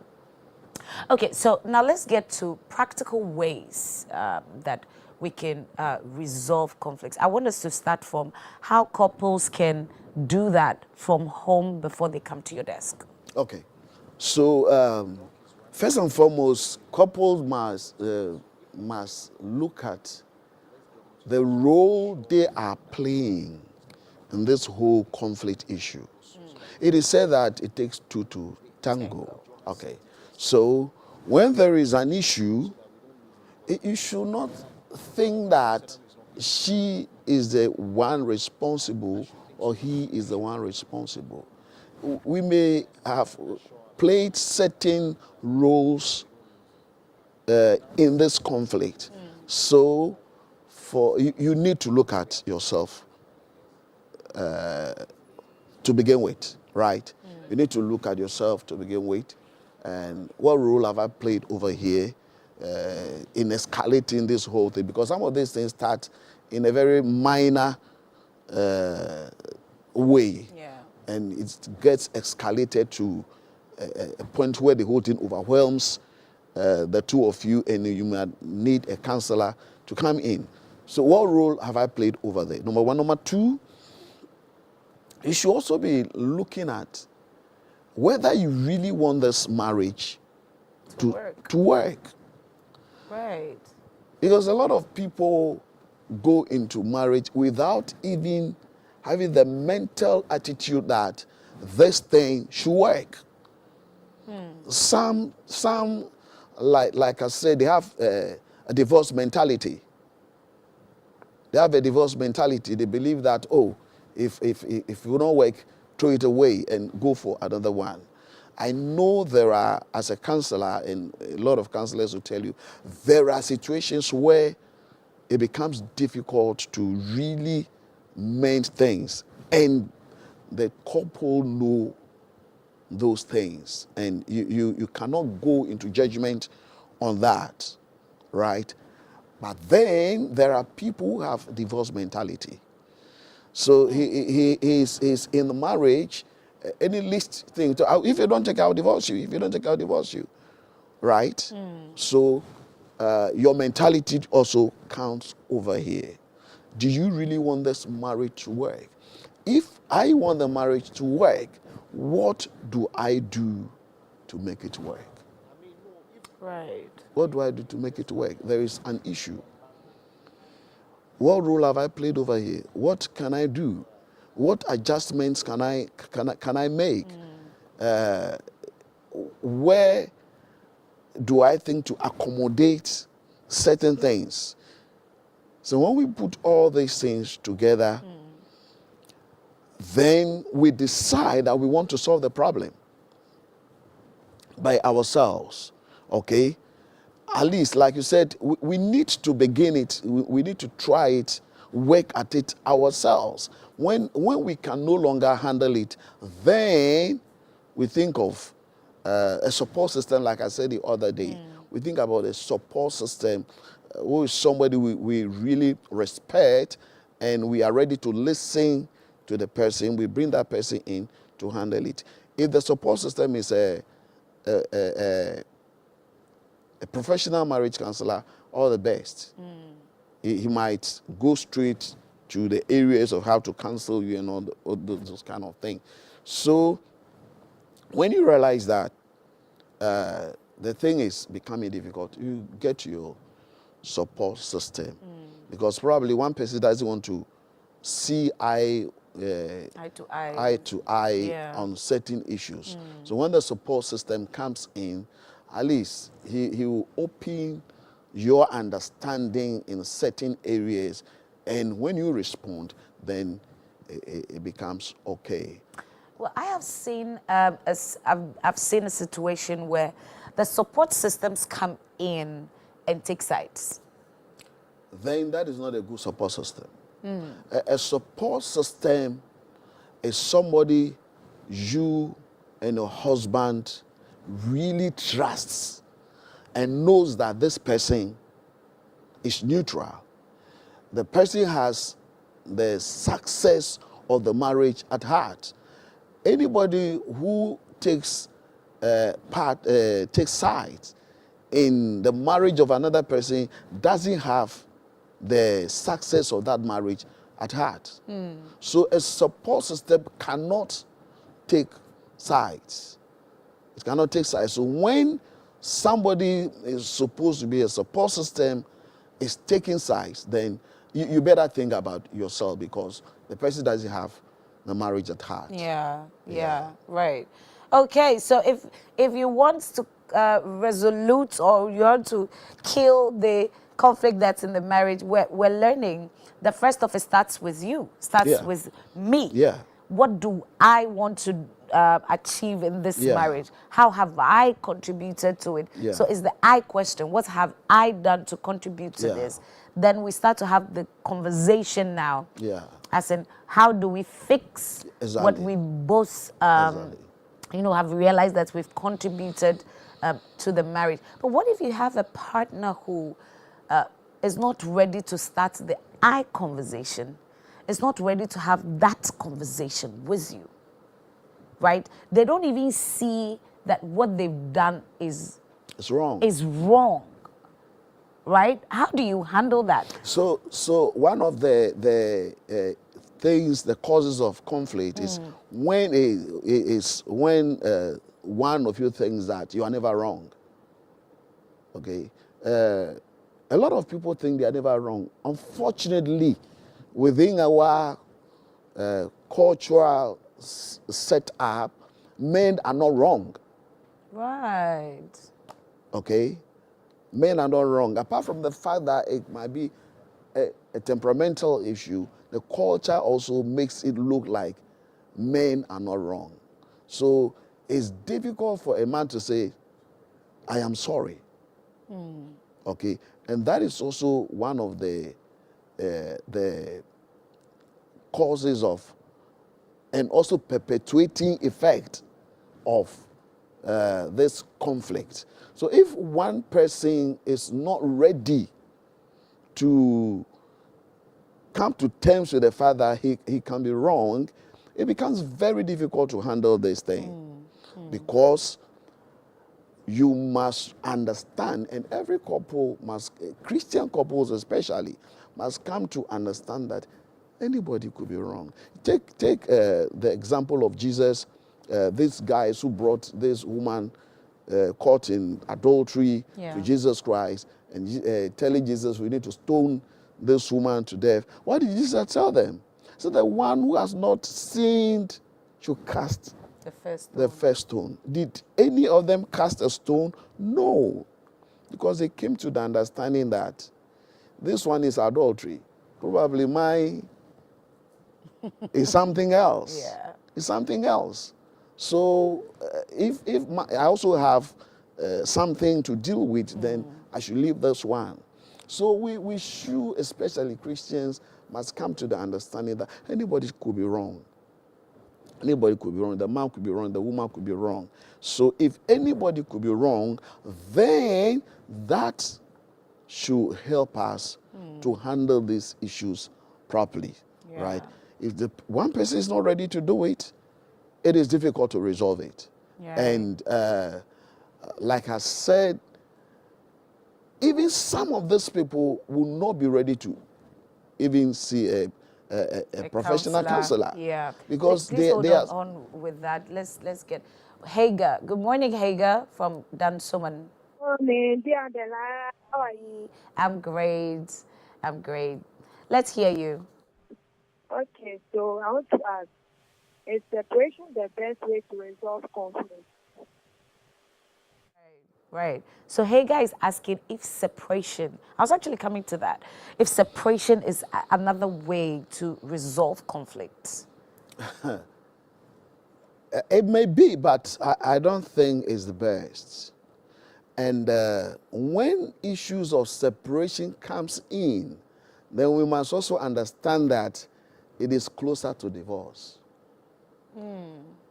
It is closer to divorce, but most of these separations end in divorce. Because we're told, I mean, we've fallen in love, we've lived with each other, then they want to take us back to when we were dating, where there was a bit of space, there was a bit of, okay, we had conversation and then we break off a little, so by the time I see you, I realize, oh, I've missed you, and then we bury all of that, you know, so we want to get back to creating butterflies in our belly. You think that wouldn't work? Separation, people who are separated are people who are full of anger, pains, emotional issues in the first place. So when you separate, you're now going to think about the pain the man or the woman has inflicted on you. It's not about butterflies and about whatever it is. All right. You see, it is not like that. So let us understand that under certain circumstances, any rational being, not just counselors, will ask for separation, especially where there is so much abuse in the relationship. Abuse it might be physical, it might be emotional, whatever sort of abuse it is. When it's too much for you and you cannot contain it any longer, anybody who is a little bit rational will tell you no, separate, so that this man doesn't kill you or this woman doesn't kill you. But like I'm saying, it is not the best solution, okay, because it is closer to a divorce than resolution of the issue. But that notwithstanding, under certain circumstances, that is what must be done. And when you are thinking about separation, you must be sure that all possible avenues of resolving the issue have been exhausted. Okay. Yeah. Okay. We have Eugene from Kaswa calling in. Good morning, Eugene. Good morning. Yeah, let's hear you. You're on air. Hello, Eugene. To contribute on the program, please. Yeah, we can hear you. Okay. I'm calling in line with what the caller who just called concerning separation, and the gentleman over there was saying most of separation, later becomes a divorce. It's true, right? In that case, so I'm a victim of that. I've been separated with my wife because there's anger issue between the two of us. I'm hot, she's hot. So always separation. I separated with her for like 7 months, 3 months. The maximum we went was 2 years separation taken after the separation. Maybe, as you were saying, we'll meet each other, but we've done that severally. In 18 years of marriage, it didn't work. As I speak, finally, we've divorced for like 4 months now. We are no more. And to be frank with you, me as the man, I'm very, very pleased with it. I'm very, very okay because I've seen that I've done my possible best to bring this separation issue, just to bring togetherness, to bring the missing factor between the two of us. To be frank, we even have 5 kids. I have 5 kids with her, but God is so good. I'm able to keep all the kids are with me. But separation has really, gotten us into divorce. So what the professor or the gentleman is saying is true. Separation doesn't yield any result. The result it yields is divorce finally. So that's my little contribution. Thank you very much. Thank you so much, Eugene from Kaswa. So you can also call in and share experience like Eugene has done, and then also you can call and ask all your questions. So Eugene is saying that, like we're saying, they started off thinking the separation was going to build the butterflies again, but what they did, little did they know, the butterflies were already dead, so they just had to get Bury into... them. Yes, exactly, and get into divorce. Yeah. That's a really huge one. But don't you think these things normally happen with people who end the counseling at the desk of their pastor? No. No. Some pastors know exactly what they are doing. They're very good at it. Yeah. Right. So they don't over-spiritualize. No. Right? If marital issues come and you're a pastor and you're spiritualizing them, you end up destroying the marriage. That's right. We know there may be spiritual issues in some cases, and you must be very sure it is a spiritual issue. You don't just spiritualize anything. There are behavioral problems, there are mental issues over there. Somebody is not thinking right in the marriage. So you don't say it's a spirit or something. You look at how to bring the person to restructure his thinking, right? So that he will think properly and do the right things over there. So some pastors are very good. No, pastors, some pastors don't want these issues of divorce and the things and problems people face, right? In that light, let's talk to another pastor. Reverend Dr. Kwe is calling us from Tabora. Good morning, Rev. Yeah, good morning. Sure, you're on air. We can hear you. Yeah. Reverend Jonas. Good morning. Rev, can you please do us a little favor? Reduce the volume on your TV set because it's giving us some feedback so we can clearly hear you. Thank you. Good morning, Dr. Jonas. I really miss you. This is Dr. Kwe. Since I left your place, I've not met you. Yeah, I thank God for the contribution. You have made a profound statement, profound contribution towards the marriage. You know, like you said, in fact, separation would have been a little better. But you made a statement that the pain, you know, the pain will let it aggravate. Instead of them staying together, at the end of the day, before you realize he has met another man or another woman, and then that will bring divorce. So I support my good friend statement that it is not the best. It is not the best. So, God bless you and thank you. It's amazing. I never knew. I just opened my TV and I saw you. You know, God bless you. Bless you too, sir. Yeah. Well, God bless you, Reverend Kwe, calling us from Tabora. So it seems the masses have the vote for separation is not the right thing. It's not the right thing to do. It may be necessary, like I said, under certain circumstances, because if this man has turned you into a punching bag. How long should you be there for him to kill you? Or if everything is showing that this woman, if he gets the opportunity, he'll kill you. How long should you be there? So separation may be the solution over there. But what I am saying is that it is closer to divorce than resolution. Great. Let's get on with children now.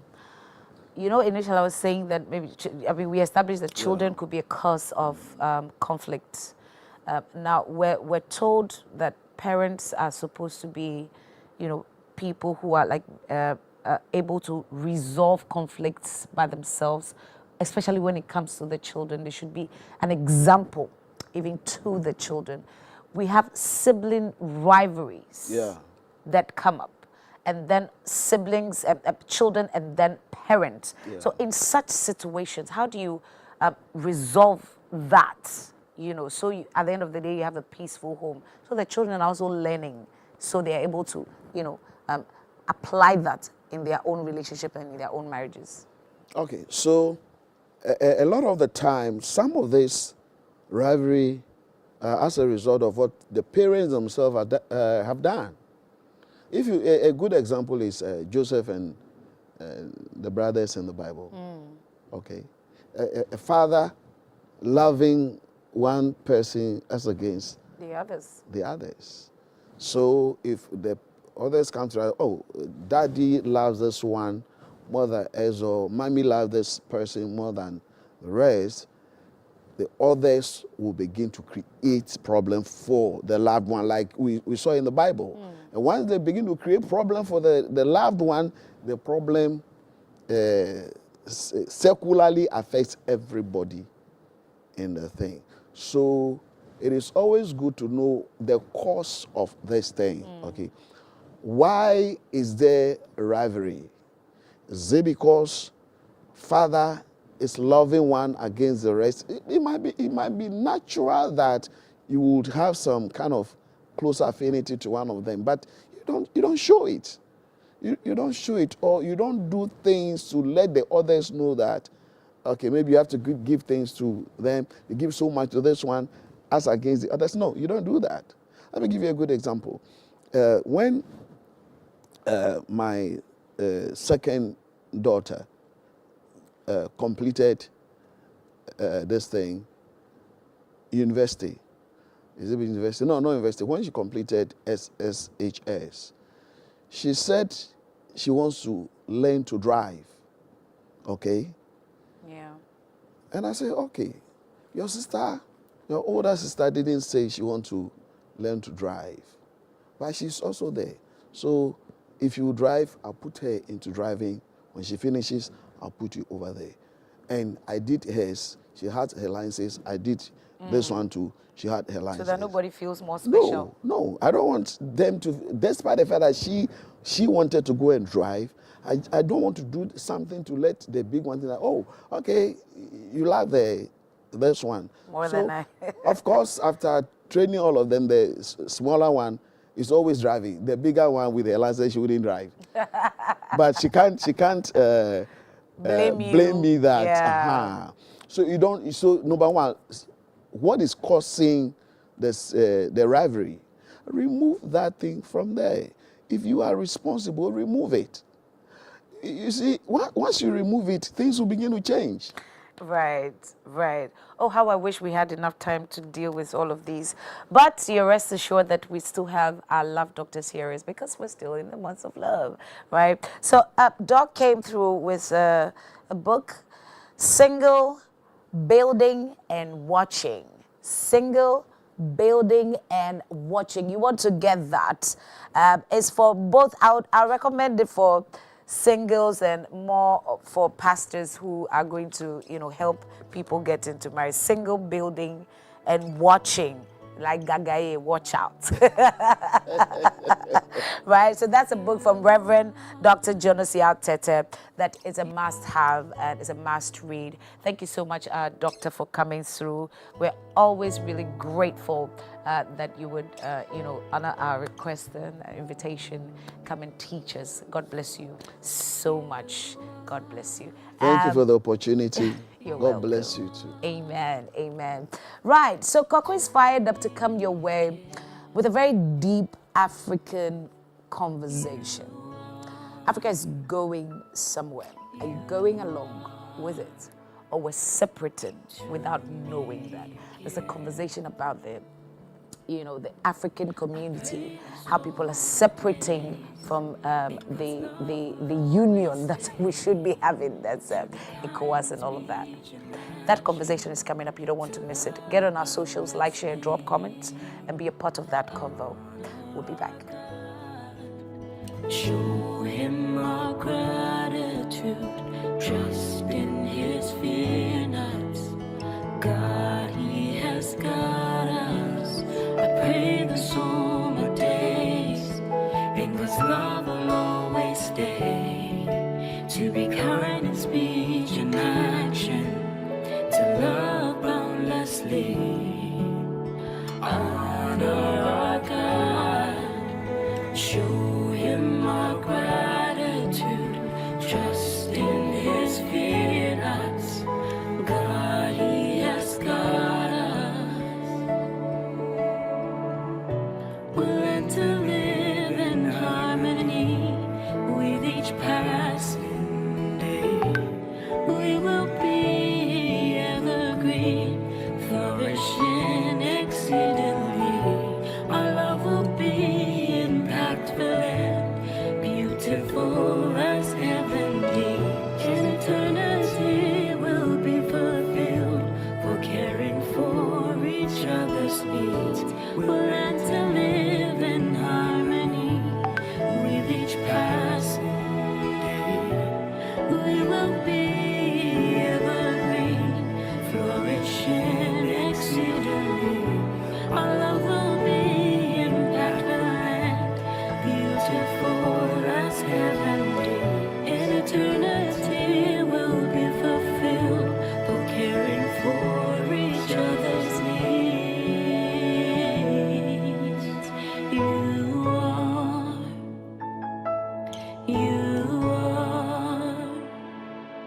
to me a gift. You are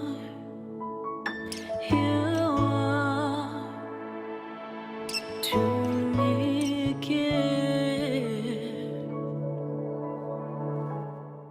I want to welcome you to Wake Up Africa Morning Show.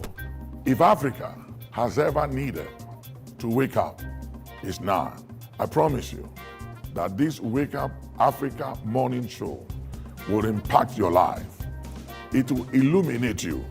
The Bible said that thy word is a lamp to my feet and a light to my path. You need this insight.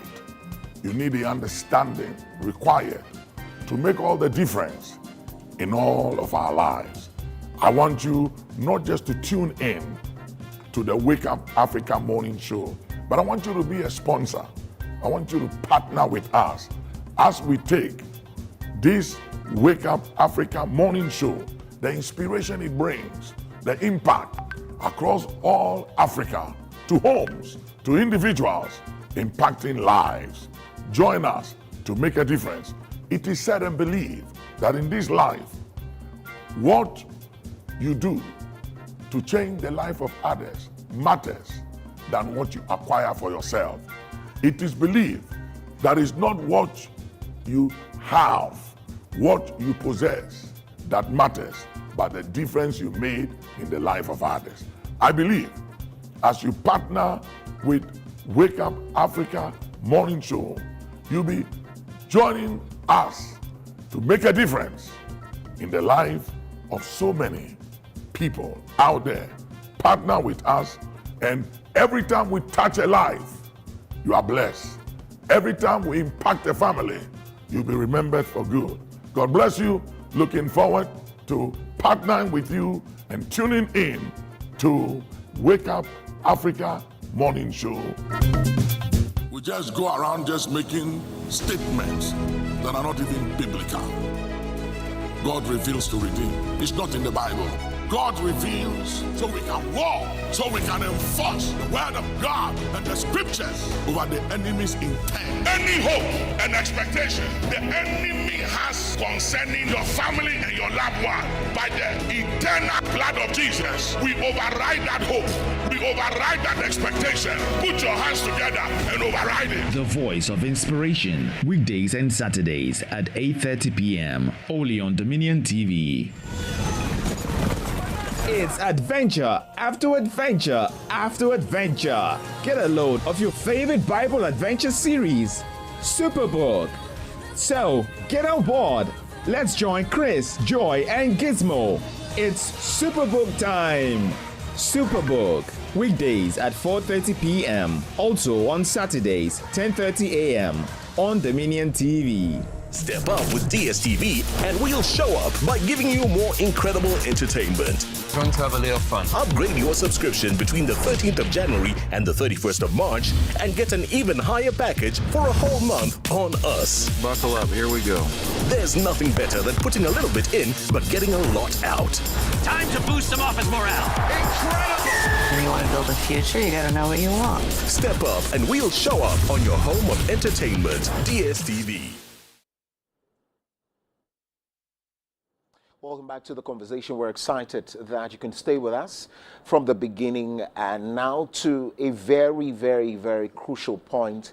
Well, as you may know, quite a number of things are happening on the continent of Africa. We want to get into that. Remember, the 38th ordinary session of the African Union started off on Saturday. Quite a number of issues have come up. I'm going to talk about that pretty soon and lay a foundation. But we're going to get into the conversations real good about the new leadership, even as Djibouti's president takes over. We'll also go into the war or the conflict as far as Goma in the Democratic Republic of Congo is concerned, where again President Tshisekedi is accusing Rwandan President Paul Kagame of using the March 23 movement to taunt them, and quite a number of issues around that as well. Then there's the issue also of, if you like, U.S. aid. Now that U.S. aid has withdrawn its aid to most African countries, of course, elsewhere as well. The president, John Dramani Mahama, has been speaking. Of course, other presidents across the continent have been speaking. But of course, I'm joined by former Deputy Minister for Foreign Affairs here in Ghana and also Senior UN Mediations Advisor, Mr. Emmanuel Bombande. He's joined us via Zoom. He's going to be helping us discuss quite a number of issues like this. But if you can hear me, sir, thank you very much for your time. Good morning to all the viewers and listeners of Dominion. Absolutely. I'm happy. This is my first time to join you. Yes. And I'm happy to share some of my ideas. Thank you so much. Absolutely. We're grateful. We're also expecting Dr. Ishmael Niaman Ododu, who is a distinguished diplomat, international development expert, and cultural bridge builder, to join us. Also, Mr. Lawyer Edem Senanu, I'm hearing, has also joined us. He has been re-elected to the African Union Advisory Board against corruption, and so he was re-elected about last week or so. But let's just give you a quick, introduction to that, particularly for the 38th ordinary session of the African Union. This year's theme is focusing on reparations and all of that. And one of the things that we're going to be talking about is this particular theme that has to do with justice for Africans and people of African descent through reparations. The President of the Republic of Ghana, John Dramani Mahama, had the opportunity to speak to that theme. We'll take that one shortly. When we come, I'll take the initial thoughts of Mr. Bombande and, of course, Lawyer Edem Senanu on all of these, and then we can get on to that. And so take a listen to what His Excellency John Dramani Mahama had to say about this theme. In November 2023, Ghana hosted the Accra Reparations Conference, a historic gathering that brought together African heads of state, scholars, and representatives of the global African diaspora to advance the reparations movement. This conference reaffirmed the urgent need for comprehensive reparatory justice and laid the foundation for stronger advocacy and policy frameworks. It provided a platform for dialogue on the financial, cultural, and social restitution necessary to address the enduring effects of slavery and colonialism. The outcomes of this conference served as a guiding pillar for our collective efforts moving forward. The 2025 AU theme of the year is therefore a call to galvanize efforts towards reparatory justice. It is an appeal to ensure that the dignity, rights, and well-being of Africans and their descendants are fully restored. Reparations involves not only financial compensation, but also restitution, rehabilitation, and guarantees of non-repetition for the abuse of fellow human beings. It is also about truth-telling, historical accountability, and the restoration of agency to those who have been marginalized for centuries. Your Excellencies, ladies and gentlemen, the call for reparations, while including, extends beyond financial redress to encompass addressing structural inequalities, ensuring educational and economic opportunities, reclaiming cultural heritage, and amplifying the voice of Africa and the diaspora communities on the global stage. Well, so that's the President of the Republic of Ghana stating his position on the theme that has to do with reparation and, of course, justice. Let me start off with you, Mr. Bombandi. Of course, thank you very much, Lawyer Adam Senanu, for joining us as well, if you can hear me. Yeah, thank you. There's no lawyer in my title. I'm just Adam Senanu. I'm guided, sir. Thank you. But let me start off with Mr. Bombandi. Of course, congratulations to you, Mr. Adam Senanu, on your re-election onto the board as well. We, as I told you over the weekend, we celebrated you here on Dominion TV, and so we are glad that you were re-elected. But let me start off with you, Mr. Bombandi. I wanted us to take your initial thoughts on it. As a young person looking at what is happening on the continent of Africa, where conflicts abound, quite a number of issues are on the front burner. And I used the word that Mr. Adam Senanu was highly surprised, the AU disintegrating, because we are seeing quite a number of people aggrieved. You can talk about Burkina Faso and France. We now also have seen President Tshisekedi, who says he's not going to be attending the AU based on some of these things. It's not just proper that the issues that will be on the front burner will not be reparations, but how Africa can unite and deal with its thieving challenges. I'm throwing that to you, Mr. Bombandi. Thank you so much. Let me first express my warm compliments to Adam for the wonderful work you do, and congratulations on your re-election. Thank you very much, sir. Wonderful.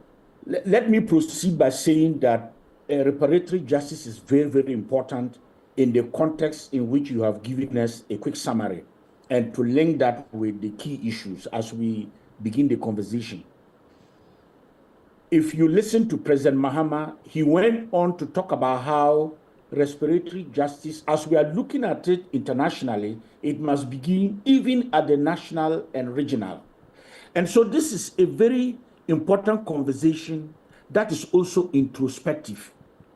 Because it is easy when we talk about respiratory justice to look at what others must do to make things right.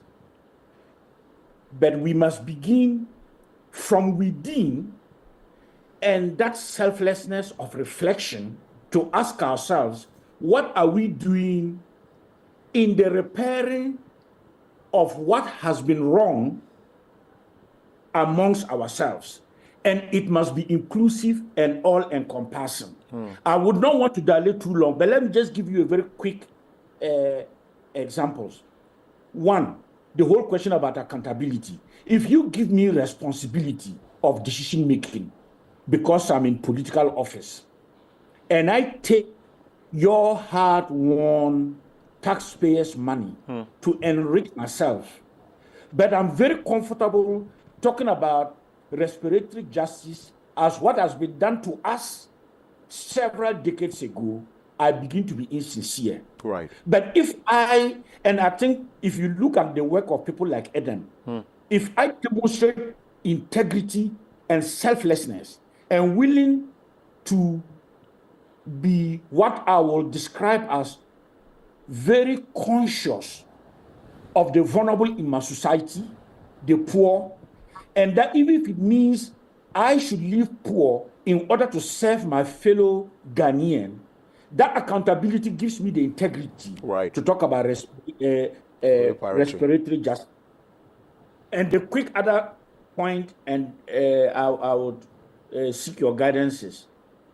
We will talk about that more in detail. But what is exactly happening between the Rwandan and DRC border? And this is a conflict, I would say, throughout my peacebuilding career I have worked on. And last year, I was actually very active because I was assigned to support the Angolan leadership in their mediation.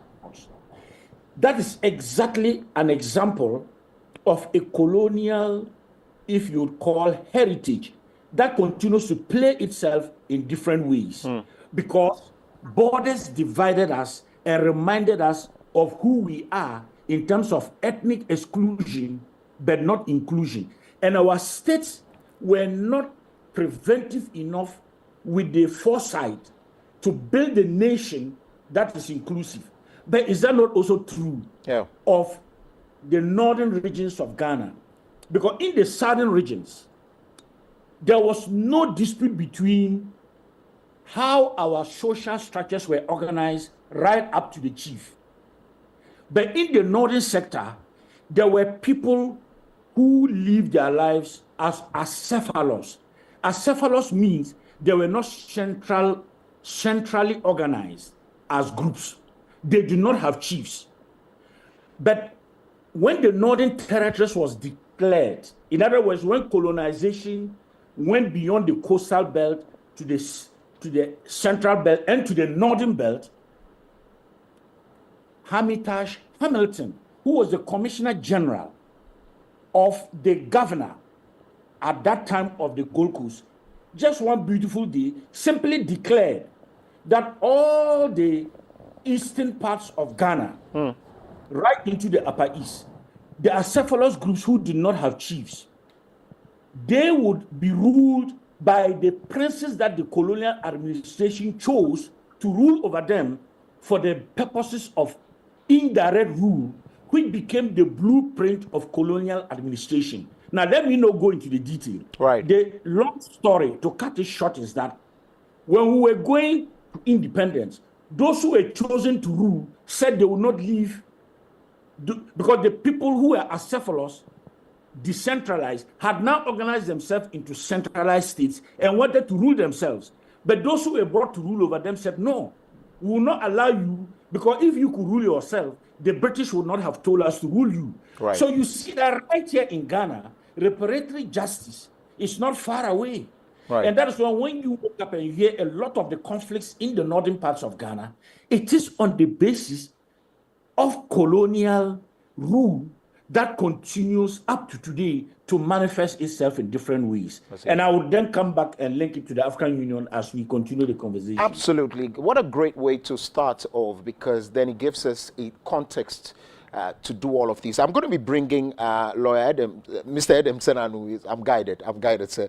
Mr. Adam Senanu into this one pretty soon. But the issue has to be made clear that on the 14th to 17th of November 2023, there was an Accra Reparations Conference held here in Accra, Ghana. It was to build a united front to advance the cause of justice and reparations to Africans. There were quite a number of things that they were looking at, about 15 pointers.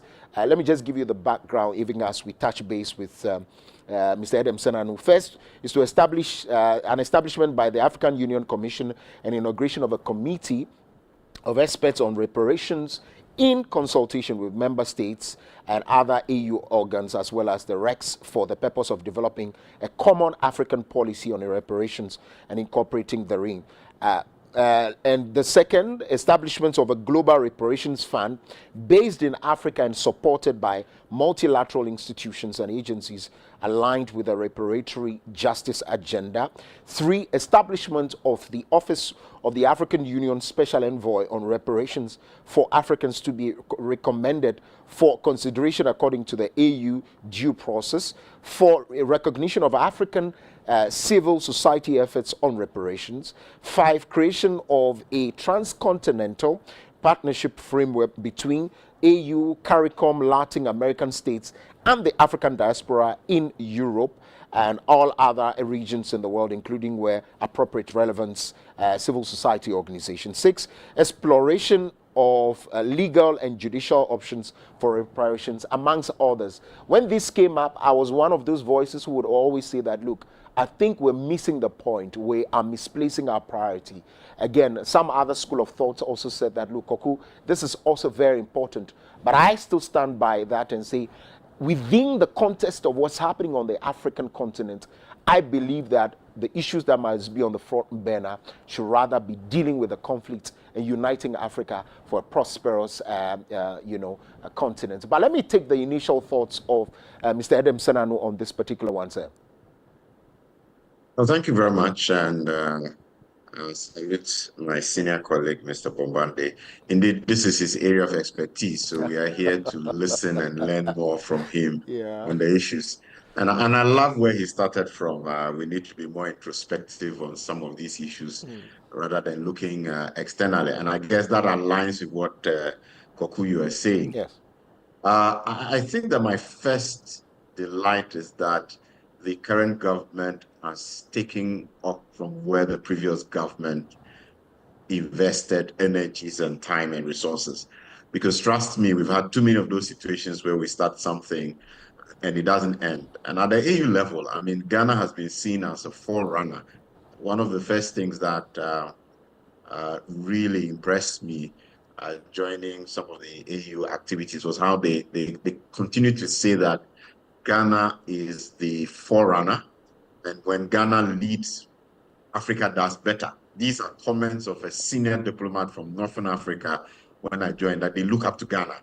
And so we need to be doing the thinking and making sure that we are shaping the direction of this continent as we go out there. And so these kind of discussions are important because then we can enrich in what exactly others think are important.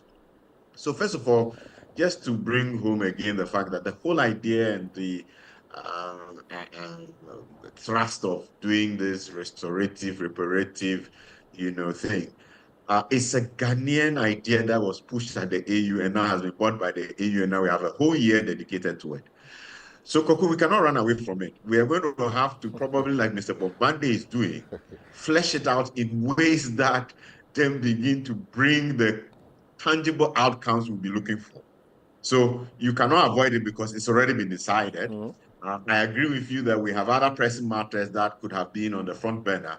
But once we're not looking at those, we have this theme. Let's see how we shape the thinking of the AU and its leadership to make sure that the important things are addressed. And I think Mr. Bombande makes an excellent point when he says, let's do the introspection first. Where are those areas where there are conflicts, where people have been denied resources, where their rights have been infringed and violated, and how can we make sure that as we carry the theme through the year, those reflections are also brought to bear on the actions that we take and the results that are, generated at the end of the day. Right. So major point for me is the fact that we haven't just dropped the ball because we changed regime.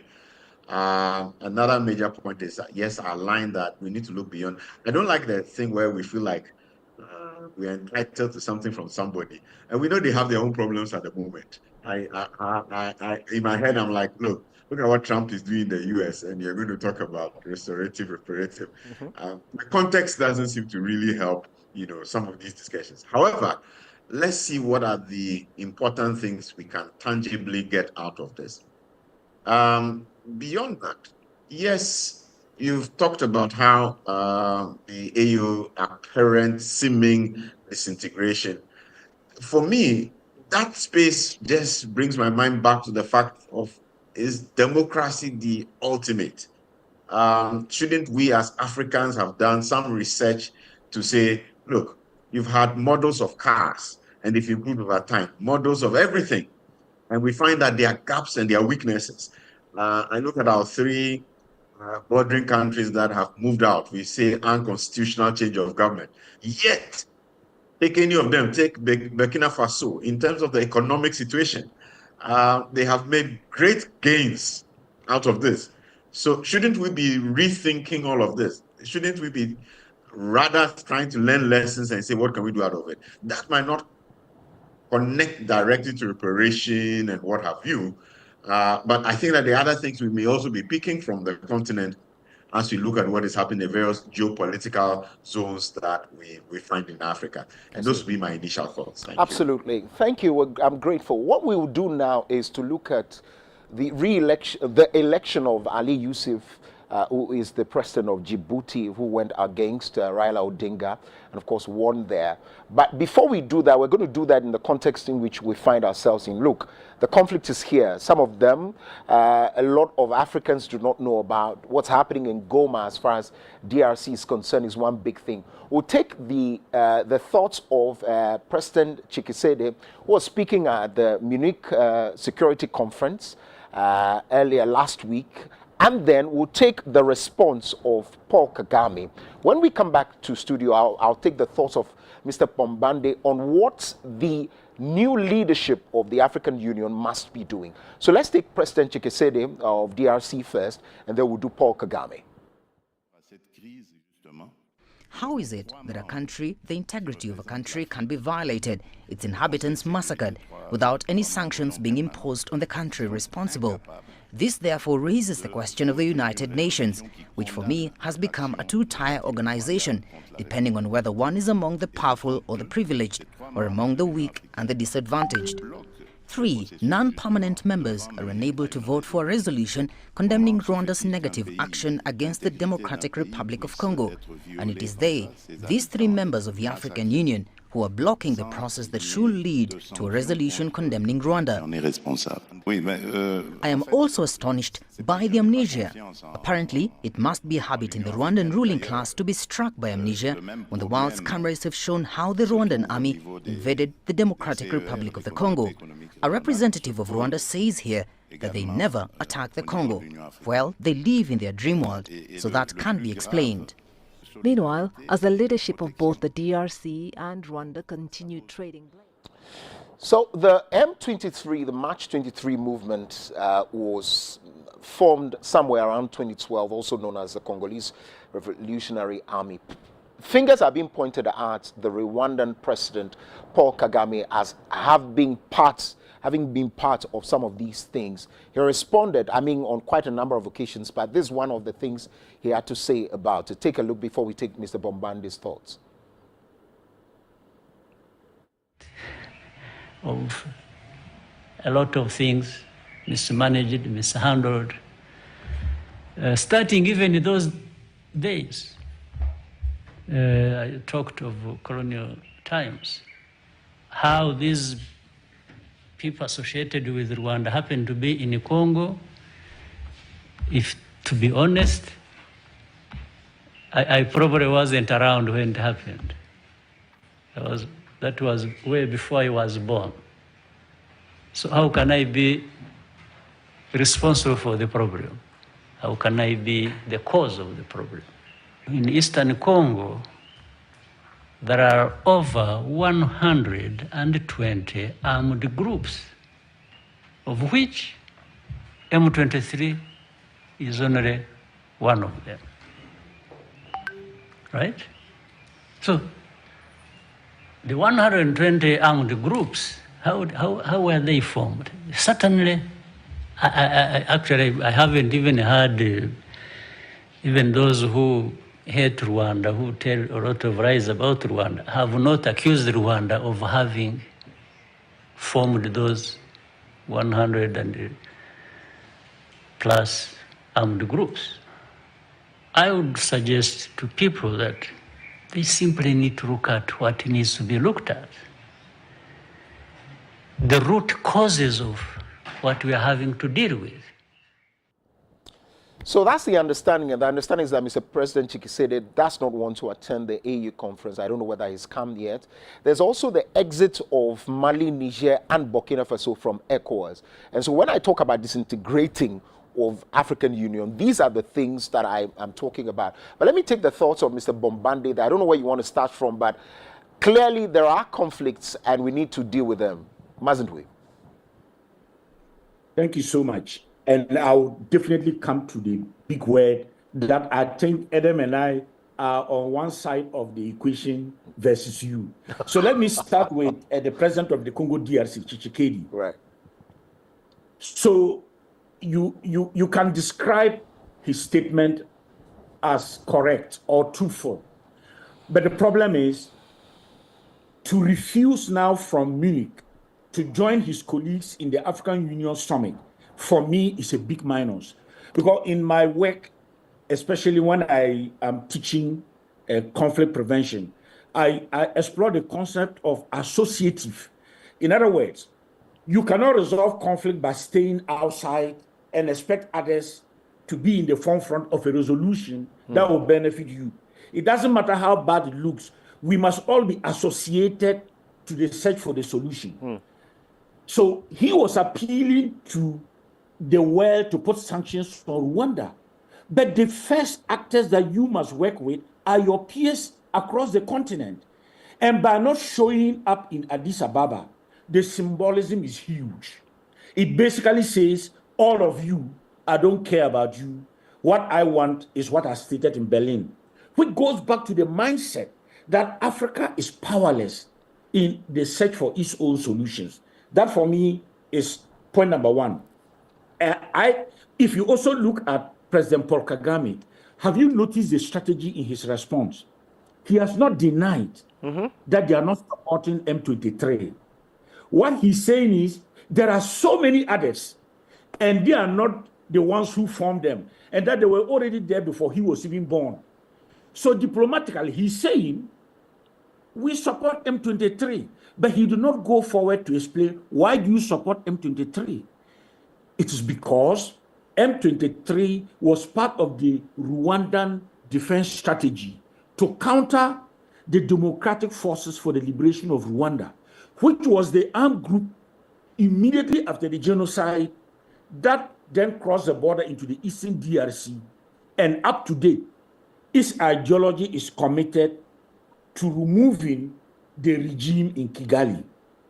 And so by putting M23 to counter the FDLR, their defense strategy is an offensive one in which before you take us out of power, we have on your territory, if you call it a rear guard, that will never let that happen. Put all this into summary. What does it tell you? It reinforces the need for us in Africa to talk dispassionately, deeply, introspectively from all our history up to independence, and in the context of the justice that we are talking about at the beginning of the program. Then I would then go to my summary conclusion by going to the disintegration term that you used. Yes. Now, as I guess Adam will be on my part of the debate, the African Union is not disintegrating. The African Union is rather confronting its enormous challenges much more head-on than it did before. And let me quickly put that into context. Okay. Take the 1990s. If you remember, up to the genocide in Rwanda, the whole of West Africa, Liberia, Sierra Leone, Cote d'Ivoire was threatened, Guinea was threatened into full-fledged civil war. So two countries were in full-fledged civil war, two others were being threatened. There was so much political instability, including even the Sahel and the Sahel belt, which now has further deteriorated. If you look at that time and you now compare it 30 years later on, what you see is that when we went to 2002 and put in place the Constitutive Act, we then started to evolve, beginning with putting in place the institutions that will respond to the challenges, including the conflicts that we are talking about. So as we speak, yes, we cannot run away from the fact that Eastern DRC and Rwanda is experiencing conflict, and Sudan is experiencing conflict, and to some extent internally in South Sudan, there are issues. But it is much better than the 1990s. What you see happening is the African Union is insisting that there are certain criteria that must build the union. One is constitutionalism. So that if you are not a constitutional democracy, you will not be part of our deliberations, which is a good thing, because the three countries of the Sahel, who are our neighbors in one way or the other, cannot perpetually remain under military rule. So the question then is, how do we continue the diplomatic channels to persuade them to go back to constitutional rule, which they themselves have committed to? In fact, the new Malian constitution defines it as treasonable for anybody who attempts to overthrow an elected government. So that is one aspect of it, which basically says that you cannot continue to tolerate what is unacceptable and expect the African Union to be strong. So by insisting that there are rules that we must all follow in our international multilateral relations in Africa, 3 countries might be out, including Sudan, but it is for the better. Because by the time they will come back, we would have prepared ourselves enough to insist that those rules must be respected. Right. If you then add that into it, my good brother, it's about leadership. Why is it that we cannot be committed to our own agreements? As we talk about the Eastern DRC and Rwanda, you remember there was a ceasefire led by the Angolan mediation. There was a commitment in stages right up to how we address M23. There was a joint East Africa Community and Southern Africa Development Community Summit before the African Union Summit, which directly asked for a ceasefire. What is the political will that can make that ceasefire enforceable? Right. So these are the challenges we must continue to confront. And the summit ended by emphasizing again on the need for that ceasefire. But the point is, we must build a political will. And to do that, we must have strong African institutions. And people like Edem are in the forefront of that. And to that extent, I would prefer an African Union that is very resolute in enforcing its own protocols and treaties, even if it means 4 or 5 members are out for now, because they will come back, rather than having everybody there, but the African Union is directionless because it cannot bite. Am I saying things are good? No, that's not what I'm saying. What I'm saying is that there is a lot more that we must do, and yet we are evolving towards that. And we must need to remind ourselves that the quality of leadership, by and large, is what makes it possible for good governance to happen. If we cannot have leadership with commitment, if we have leadership that is so self-centered in parochial interest politically, just for the purposes of power, then you are going to have a weak union. But if you can be selfless, and selfless means here, what are our values? What are our principles? How do they apply? And how do we respect them? And how do we enforce them? Then we can gradually begin to overcome these challenges. And the antecedents that brought us here, we can then begin to transform them into the peace and development that we want for the whole of Africa. This will be my take at those 3 levels. Absolutely. The very last questions that Mr. Bombande asks, Mr. Senanu, is very key. And is it not also the case that we've asked this question over and over again? I mean, the fathers I can remember, we've asked this, and we coupled that also with the issue of whether or not the African Union can show leadership in times like this. I was listening to President John Dramani Mahama at the Munich Security Conference, where he talked about even the intervention of the UN. It's as though the UN is helpless in this particular one because we are not seeing results. He talks about also the case of the joint forces, joint operations of the UN and also the African Union. But talk to me about all of these, whether or not the African Union with its president, the current president that has been elected, President Ali Yusuf, can deal with the matters head on. Well, I think that the important thing that at any given time, assessing our context, we begin to distill what we believe is important and set the agenda. So we may not have seen in the past the kind of leadership and political will we want to in certain spaces. However, every change provides for us an opportunity. And in my mind, the changes that have happened in the AU provide for us an opportunity to begin to raise particular issues. And I think that the issues of values and strong leadership with a clear direction, perhaps this is the time to push that agenda. So let's say in the past, we pushed reparations. And we can see that where we are now, we really need the issue of the values and the leadership. That discussion, if we can put it on the front burner much more substantively, using the examples that, Mr. Bomade is giving us and many more that we know about, that look, if we had shown much more leadership in these areas, commitment to what we know is in the best interest of the collective, and not focusing on parochial interests or working in silos or deciding that we'll not engage, would have made much more progress at this point. In my mind, values is important. I don't think we've had that focus on distilling those African values that clearly make us much more of a family unit, the Ubuntu spirit, and you know the words, the things that bring us together, that allows us to share what we have, rather than say that, look, a small minority, a political elite will begin to, as it were, feed on what should belong to everybody, become greedy, and then we have to start thinking about things like oral and what have you. No. So I think that there's an opportunity here to start a discussion. We haven't seen it substantively. Question is, can we get all our minds together on the issues of leadership and good governance? We have a lot of data, and the data shows that over and over again, especially with the demographic changes that we're having, the younger population who don't see what dividends they are getting out of this. There are risks that poses to us as a continent and as nations.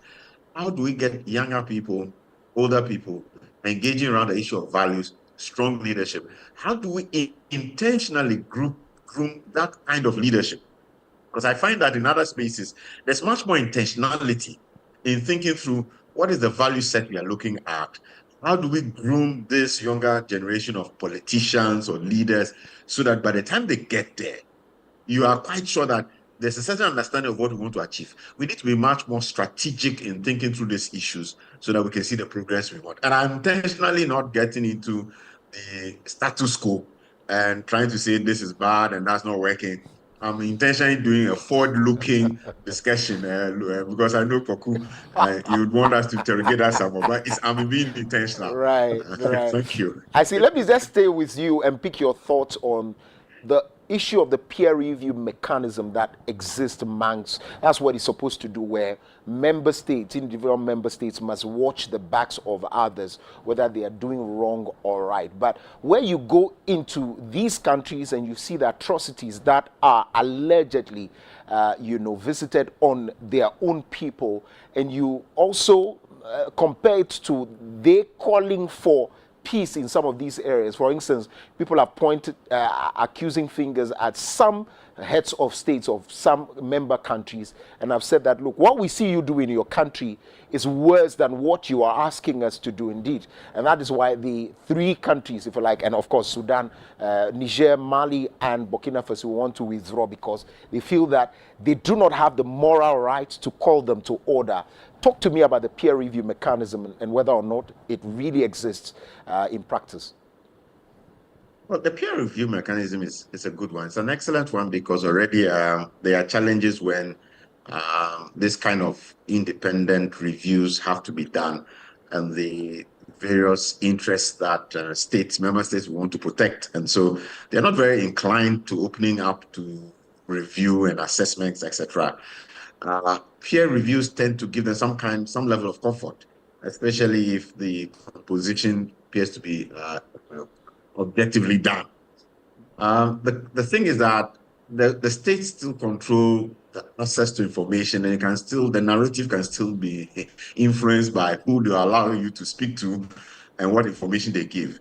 Critically, what has been very useful is the follow-up actions after such peer reviews. And over the years, when they first started, the APRM, there was a lot of enthusiasm, but that seems to have died down over time. We don't see the same level of excitement and action on the follow-up recommendations. I think there's a need to try and make sure that bottom up, we begin to get citizens involved in these issues. What Mr. Bombande earlier talked about, introspection. I think that this is one of the areas where how do we help internally, the kind of introspection that leads to citizens uniting for change. We need voices, we need to magnify the voices. It's like what we had in Kenya when the young people decided that they'll give Ruto a run for his money. And talking to my friends in Kenya, they told me that, look, the elders, those 60 plus, came together and said, we didn't do this fight, but we believe our children can. So they were feeding, giving money. So you saw the young people on the streets day after day, but they were being fed. They were giving money. Right. So there was a generational agreement that this has to be done because we felt when we had the opportunity, let's make sure a younger generation can do this. And in my mind, we probably need to think much more about that kind of coalescing, that formation of movements that quietly, the voices of the citizens say, we need change at this point. So we are talking about peer review, and I'm saying that these reviews may not be providing the outcomes we see if we don't hurry enough of our citizens along, especially the younger generation, because of the demographics of our continent at the moment. I see. And how we can intentionally and strategically do that, for me, is the question. And hopefully, if we have good leadership, people who understand that it's no longer a situation of a small elite who probably have ideas, but how do we use technology, the whole thing of social media, to galvanize, younger people for change through, informing them, educating them on what is possible if we're able to hold hands together towards the things that we see are stumbling blocks to our current progress as a continent, as member states of the AU. I see.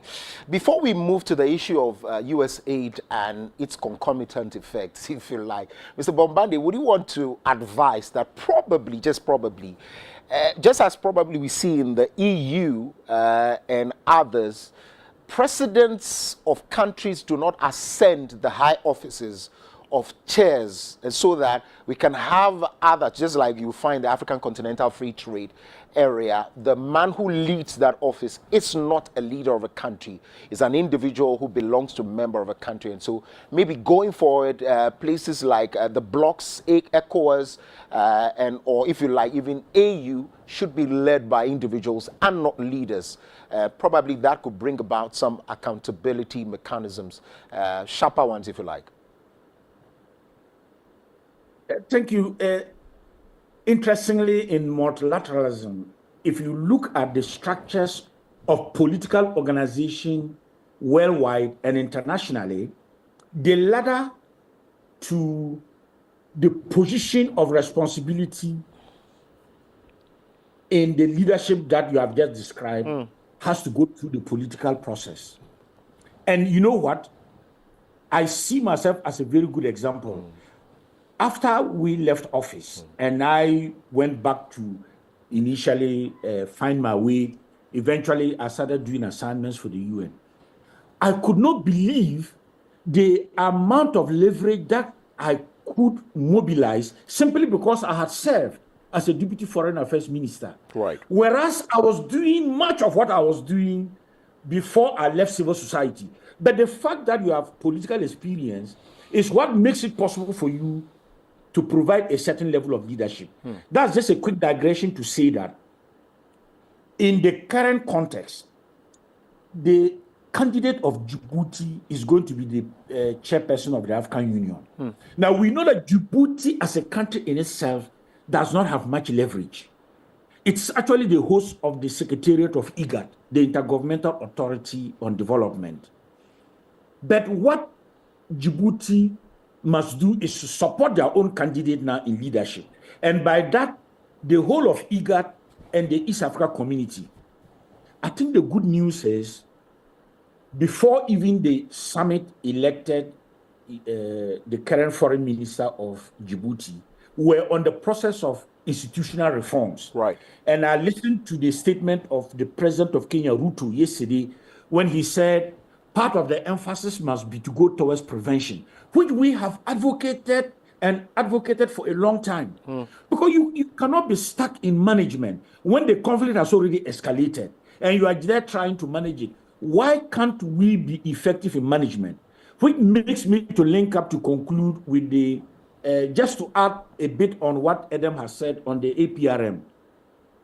In addition to his comments, the very positive things we take with the APRM, my issues are, one, it is your voluntary submission that makes it possible for you to be reviewed. Now, if you look at the trend, the countries that are relatively doing okay are the ones who have voluntarily submitted themselves. Where there are problems, they don't submit themselves. And if they don't submit themselves, how then do we hold them accountable institutionally to what is happening inside? Take, for example, and you are asking that question in relationship to what is happening. Yes. If you look at the countries where presidents have found very good space to maneuver politically, to change constitutions, but the actual intention is to continue to stay in office, those countries don't submit themselves for review. And yet that is where you have many of the issues beginning to emerge and sometimes escalating into total violent conflict. So how do we move the APRM beyond where it is? Right. And let me even put the caveat, even where countries doing relatively well like ours have submitted themselves for review, we, as Adam said, we don't follow up with the implementation of the key recommendations that came out. Right.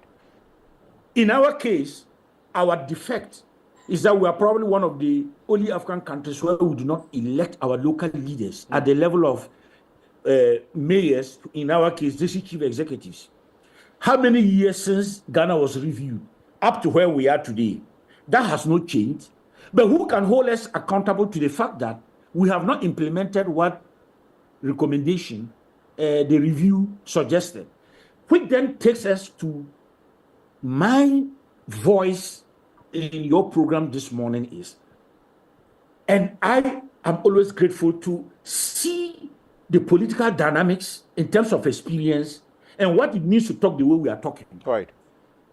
How do we agree that in the multi-party political competition must be integrated the call for unity and the call for peace that then builds the consensus for reform?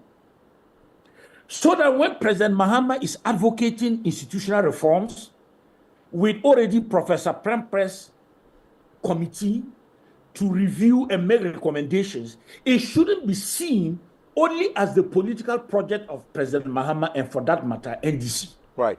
But it should be all of us, the opposition, including the smaller parties, so that at the end of the day, we can be dispassionate that the concerns that have come out for amendments are not for the benefit only of one side of the political divide, but the whole of Ghana.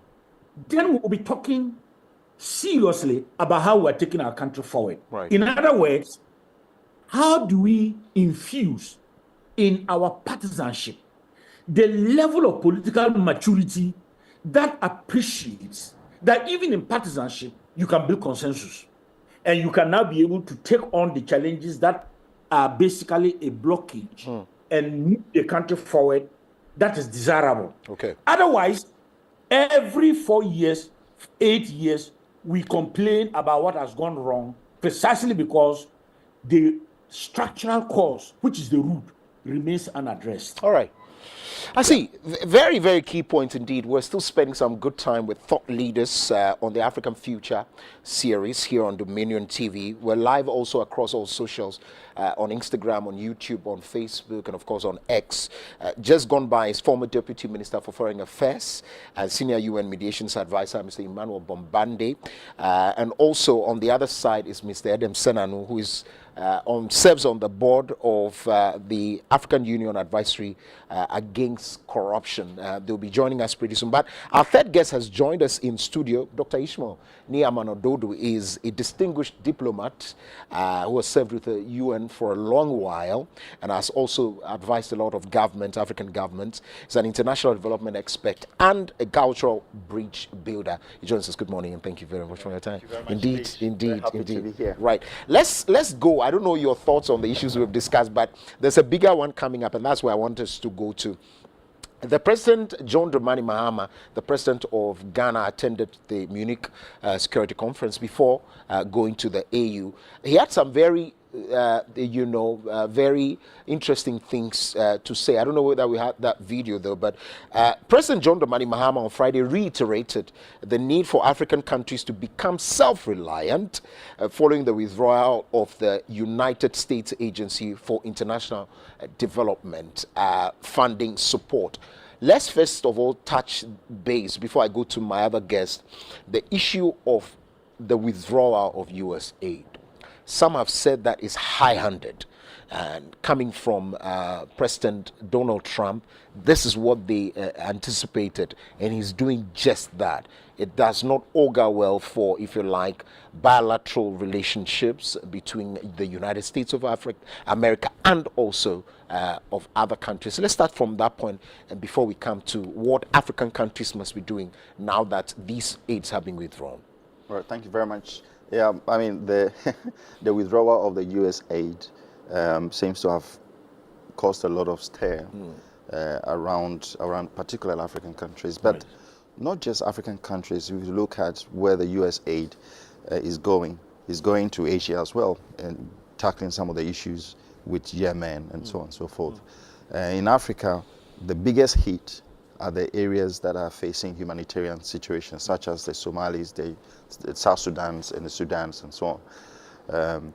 But also countries that are really have never recovered very well from crisis, and then through the COVID crisis and so on, and they are still wobbling within at the lower base of development. So we're talking about the countries in the low-income countries, and notably in West Africa, we have the likes of Liberia, Sierra Leone, and so on. Ghana also gets some. So we're talking about $18 to $20 billion per year of kind of aids that go into various things, in humanitarian interventions, climate resilience interventions, interventions around peace and security, and also economic transformation interventions too.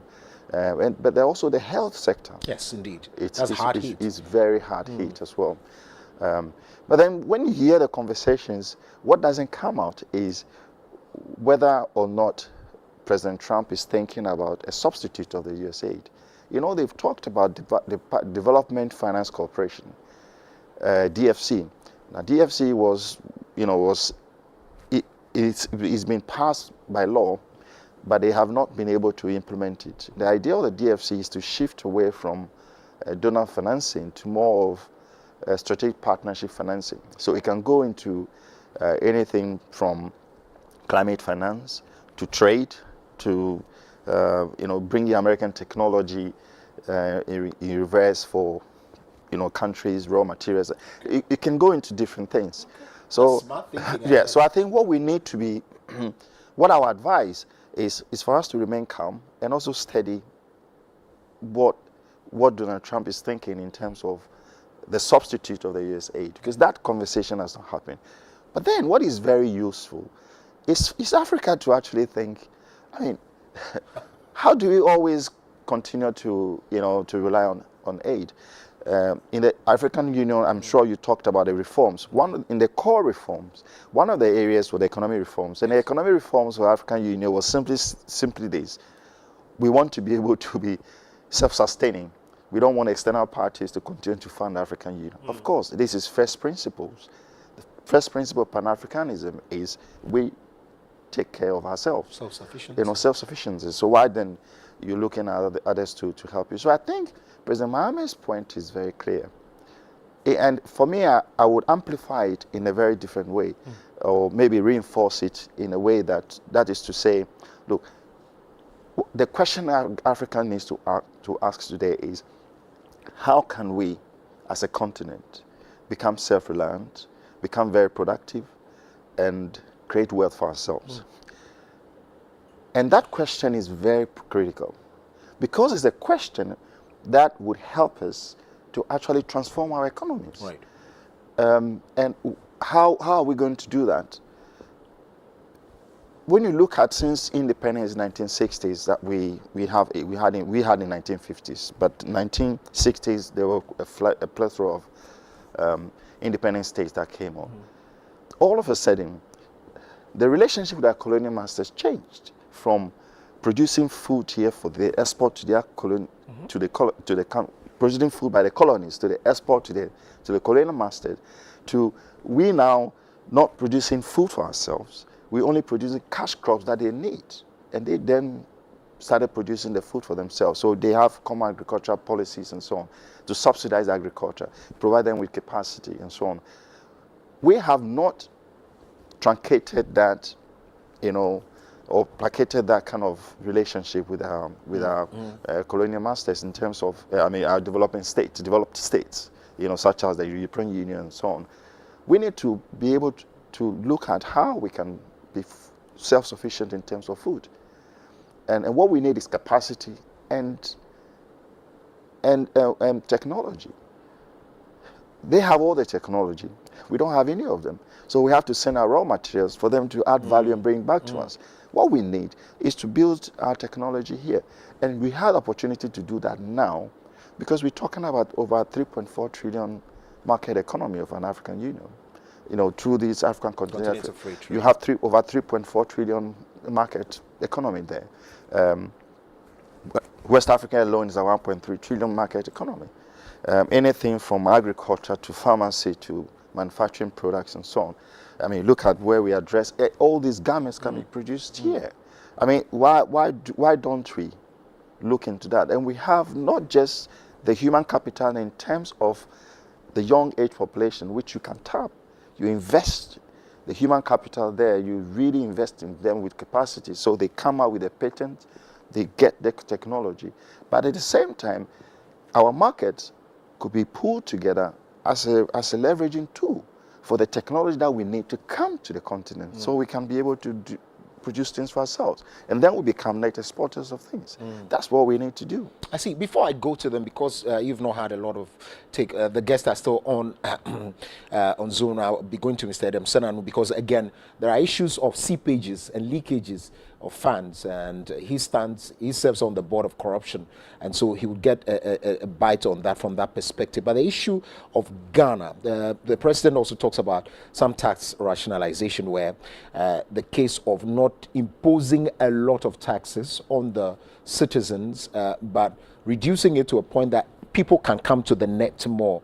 There are some school of thoughts that have also said, that could not augur well, because people are not ready to pay tax. So no matter how small it is, they will not.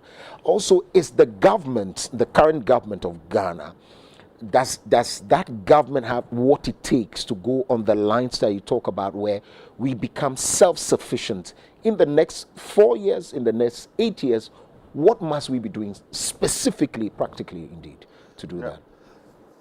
I think to start from your last point, I believe that the president has been very clear. Okay. If you look at some of the policies he's put together, especially the 24-hour economy, right, that the basis of the 24-hour economy and accelerated export development initiative is simply to make Ghana self-sufficient in a way as to strengthen and improve our productivity. All factors to the production, your land, your labor, your capital, your entrepreneurs, your human capital, everything must be optimized in a way to make your country very productive. So fast forward, if we succeed in a 24-hour economy accelerated export development, then you no longer import 80% of everything you depend on in terms of goods and services, but the made in Ghana goods will find themselves in our marketplaces, in the Katamantons, in the Makolas and KGTS and so on. But they also find themselves in supermarkets, and they also find themselves in other markets in West Africa. You will recall that Ghana's economy is intricately linked to the Sahelian economies, Mali, Niger, Burkina, also to Guinea and Sierra Leone and Liberia. Now, these are all markets for us, right? You see the euphoria that followed the inauguration, the presence of all these head of state says one thing: we are ready to do business with you. So we can leverage that. So the idea of this 25 economy idea is to really find a capacity and deal with the issues that becomes obstacles to our businesses becoming productive. Issues such as looking at a tax regime. What are some of the perverse taxes that we need to change? Right. And this, I believe that it's important to sit with the industry and discuss that very, very dispassionately to identify the areas. Then the other thing is about optimizing your entrepreneurial skills, right? We have the informal sector. Look at Makola, look at KGTR, look at all these places. These are people that are driving the economy. Whilst you are not asking them to pay tax, but there's a way that they can contribute to the economy in order to optimize the way they do business too. So for example, if they will be the trader that will be moving made in Ghana goods, there's a way to bring them into the tax bracket that would be beneficial to us. Without tax revenues, we can't deal with some of these basic necessities, the education, the roads, the electricity, and so on and so forth. So you have to find a way to do it. But if we do it in ways that everybody start thriving in an economy that is growing, I mean, $77 billion GDP. If you look at who controls that, it's not us. It's not Ghanaians at all. These are externally controlled. So should we say that year on year, we have about 77 to 80 billion GDP year on year, 80% of it flying out of our country, or we capitalize on it and deal with it ourselves? And I think that's the thinking. And I believe that this idea that the president is talking about must not just be the president, but you and I need to be very passionate about that. I want to buy a shoe that is actually produced here. Why not? This is produced 80%. 80% of the shoes that Americans wear are coming from China. Right. All right. We want to be the country that produces 80% of the shoes that all West Africans wear. 850 million people. Hey, come on. It's possible. Look at the garments. I mean, if Burkina can bring their cotton, we have very skillful people in AT and so on. They can turn that into serious garments. I think we need to move into that space where we eat what we grow what we eat, we wear what we sow ourselves, and Ghanaians must bring their ingenuity, their creativity into this economy. It's sad that we don't have so much time to talk about this, about some 5 minutes, but let's share it. Mr. Adamson, let's talk about the sea pages. Of course, last but one thought by Dr. Ishmael Niaman Ododu talks about the capital flight that leaves the continent and to where we don't know, some of us don't know, maybe you know, but how do we stop this within the context of self-sufficiency of the continent and, of course, its member states? Well, I mean, let me first of all maybe use Ghana as an example. I mean, we say that Africa loses about $50 to $80 billion annually. In Ghana, GII, the Transparency Branch, has assessed it as about $3 billion. Mind you, recently when we went to the IMF, we're looking for $3 billion over a 36-month period, which is, say, about 3 years. What we are losing in 1 year, we are looking to try and get it for the IMF for 3 years. I mean, that comparison already tells you why paying attention to what is being lost is critical if we really want to make some progress where we find ourselves. I think that the challenges border on different elements. The values argument we've come up with earlier already is important. What values do we continue to promote on this continent? The other continents where people would rather resign from a job, even commit suicide, rather than have the family name, embarrassed by anything. And so you go to Asia, you go to there are things that they just will not countenance. I think the values is part of it. I think also the legal frameworks we have. Looking at Ghana, one of the things that concerns me most is the lack of unexplained wealth, law. We need that seriously where we find ourselves, because a lot of people are just enriching themselves at the expense of the collective. And we don't have that reverse burden of proof where you need to demonstrate how you got a legitimate source of income. Where did you get your money from? So they are the legal reforms we need to be able to tighten the sanctions regime as well. And then we don't have a very strong, what do you call it, reward incentives where it's like for doing the right thing, for promoting the collective benefit, the public good, over and over again. We don't do enough of celebrating those who have done the right thing, making them examples for everybody to recognize that there is a lot of merit in doing that. So there are a number of things we ought to be doing if we should move the continent forward. In my mind, it starts with leadership. It's always started with leadership. The leadership that will demonstrate that I'll not take an extra peswa at the expense of the next person. I'll rather, and Mr. Bomade said it earlier, I'll rather live a poor life and live with a legacy. Make sure I live a legacy where the rest, the continent, my nation has benefited. These are things that our founding fathers on the continent started with. I think there's a need to revisit that kind of excitement, that kind of patriotism, that kind of spirit, and promote it intentionally, inculcate it within the curricula of the schools, and make our young. You see, we've taken a lot of things out. Civic education that used to. I've traveled around Ghana about several times, doing training for assemblies, engaging with civil society groups. And I asked citizens about Article 41, where the obligations of the citizen. 99% of Ghanaians don't know their obligations. How do you build a nation with that? 99% don't know about Article 41. They don't know that they have responsibilities or obligations under the Constitution, whilst we are demanding other things. So we are not actually being responsible citizens. We don't have responsible citizenship. And then you can imagine what that means for a continent if we are not educating the next generation on what their responsibilities and obligations are under a democratic dispensation to move the country or to move the continent forward. So these are things that we need to be talking about if we're going to see change. I see. The time is on. It's not our good friend at all. Mr. Bombande, we have some 1 minute if you like to wrap up. I don't know. There will be a part 2 of this. I know you men are very busy people, but your take on this shortly before we leave. Yeah, I'm going to respect the time that is remaining.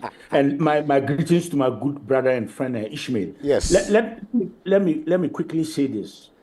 Idem has dealt with this comprehensively. Right. All I need to add is this, that the decision of President Trump for USAID to withdraw its funding, or whatever you might call it, to Africa, I'm seeing it as a blessing in disguise.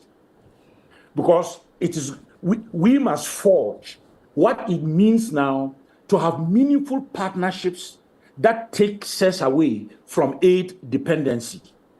And Adam talked about those seepages, and he clearly illustrated that we actually don't need that type of aid. But we need a partnership, and Ishmael then talked about technology exchange and the rest of it, so that the partnership is not about dollars that we get, but it's about the type of meaningful partnerships based on our interests, based on what we want, and know what they want and what they bring to us. And we can get this from our diaspora, we can get it from our human resource internally. And that, for me, is the way going forward. But I think it needed somebody like President Trump for this wake-up to begin to happen. And let me leave it there without trying to abuse your time. Absolutely. Distinguished guests, I would want us to do this before I take early retirement of TV. Let's do this conversation again, part 2 of this, and so that we can continually, educate Ghanaians and, of course, Africans as well. A big thanks to you, Mr. Emmanuel Bombande. He is a former Deputy Minister for Foreign Affairs and Integration, now Foreign Affairs Ministry, and also a senior UN mediation advisor. We're grateful. And of course, Mr. Edem Senanu is an anti-graft campaigner. He also serves on the board of corruption. Oh, someone was saying something? No, I'm saying the UN senior mediation advisor is now also former. Since last week. Oh, since last week. Oh, my word. Yes. I see. I'm waiting for the next place, though. Maybe you should come back to Ghana and help Mr. Ishwa Niamadodu so that you can work together. Yes. I'm back to base already. Okay, indeed. Yes. Welcome back. And of course, Mr. Thank Adam you. Senanu, who serves on the AU Board of Corruption. Of course, we're going to be having him. He's our own, and we're blessed that he could join us as well. And of course, to you as well, Dr. Ishmani Amanadodo. We're grateful. We had you late, but at least it's worth the time. Yes, worth the time. Indeed. I'm very happy to hear. Indeed. We'll take a break. When we come back, Biadola joins us to wrap up.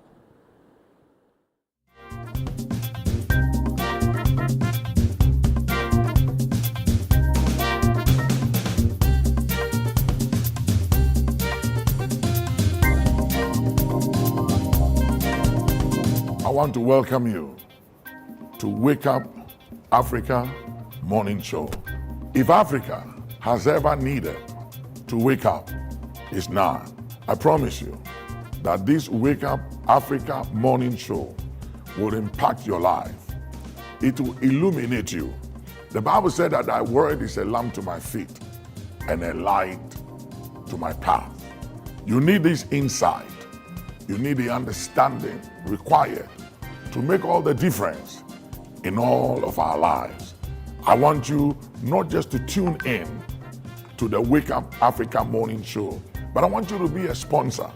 I want you to partner with us as we take this Wake Up Africa Morning Show, the inspiration it brings, the impact across all Africa, to homes, to individuals, impacting lives.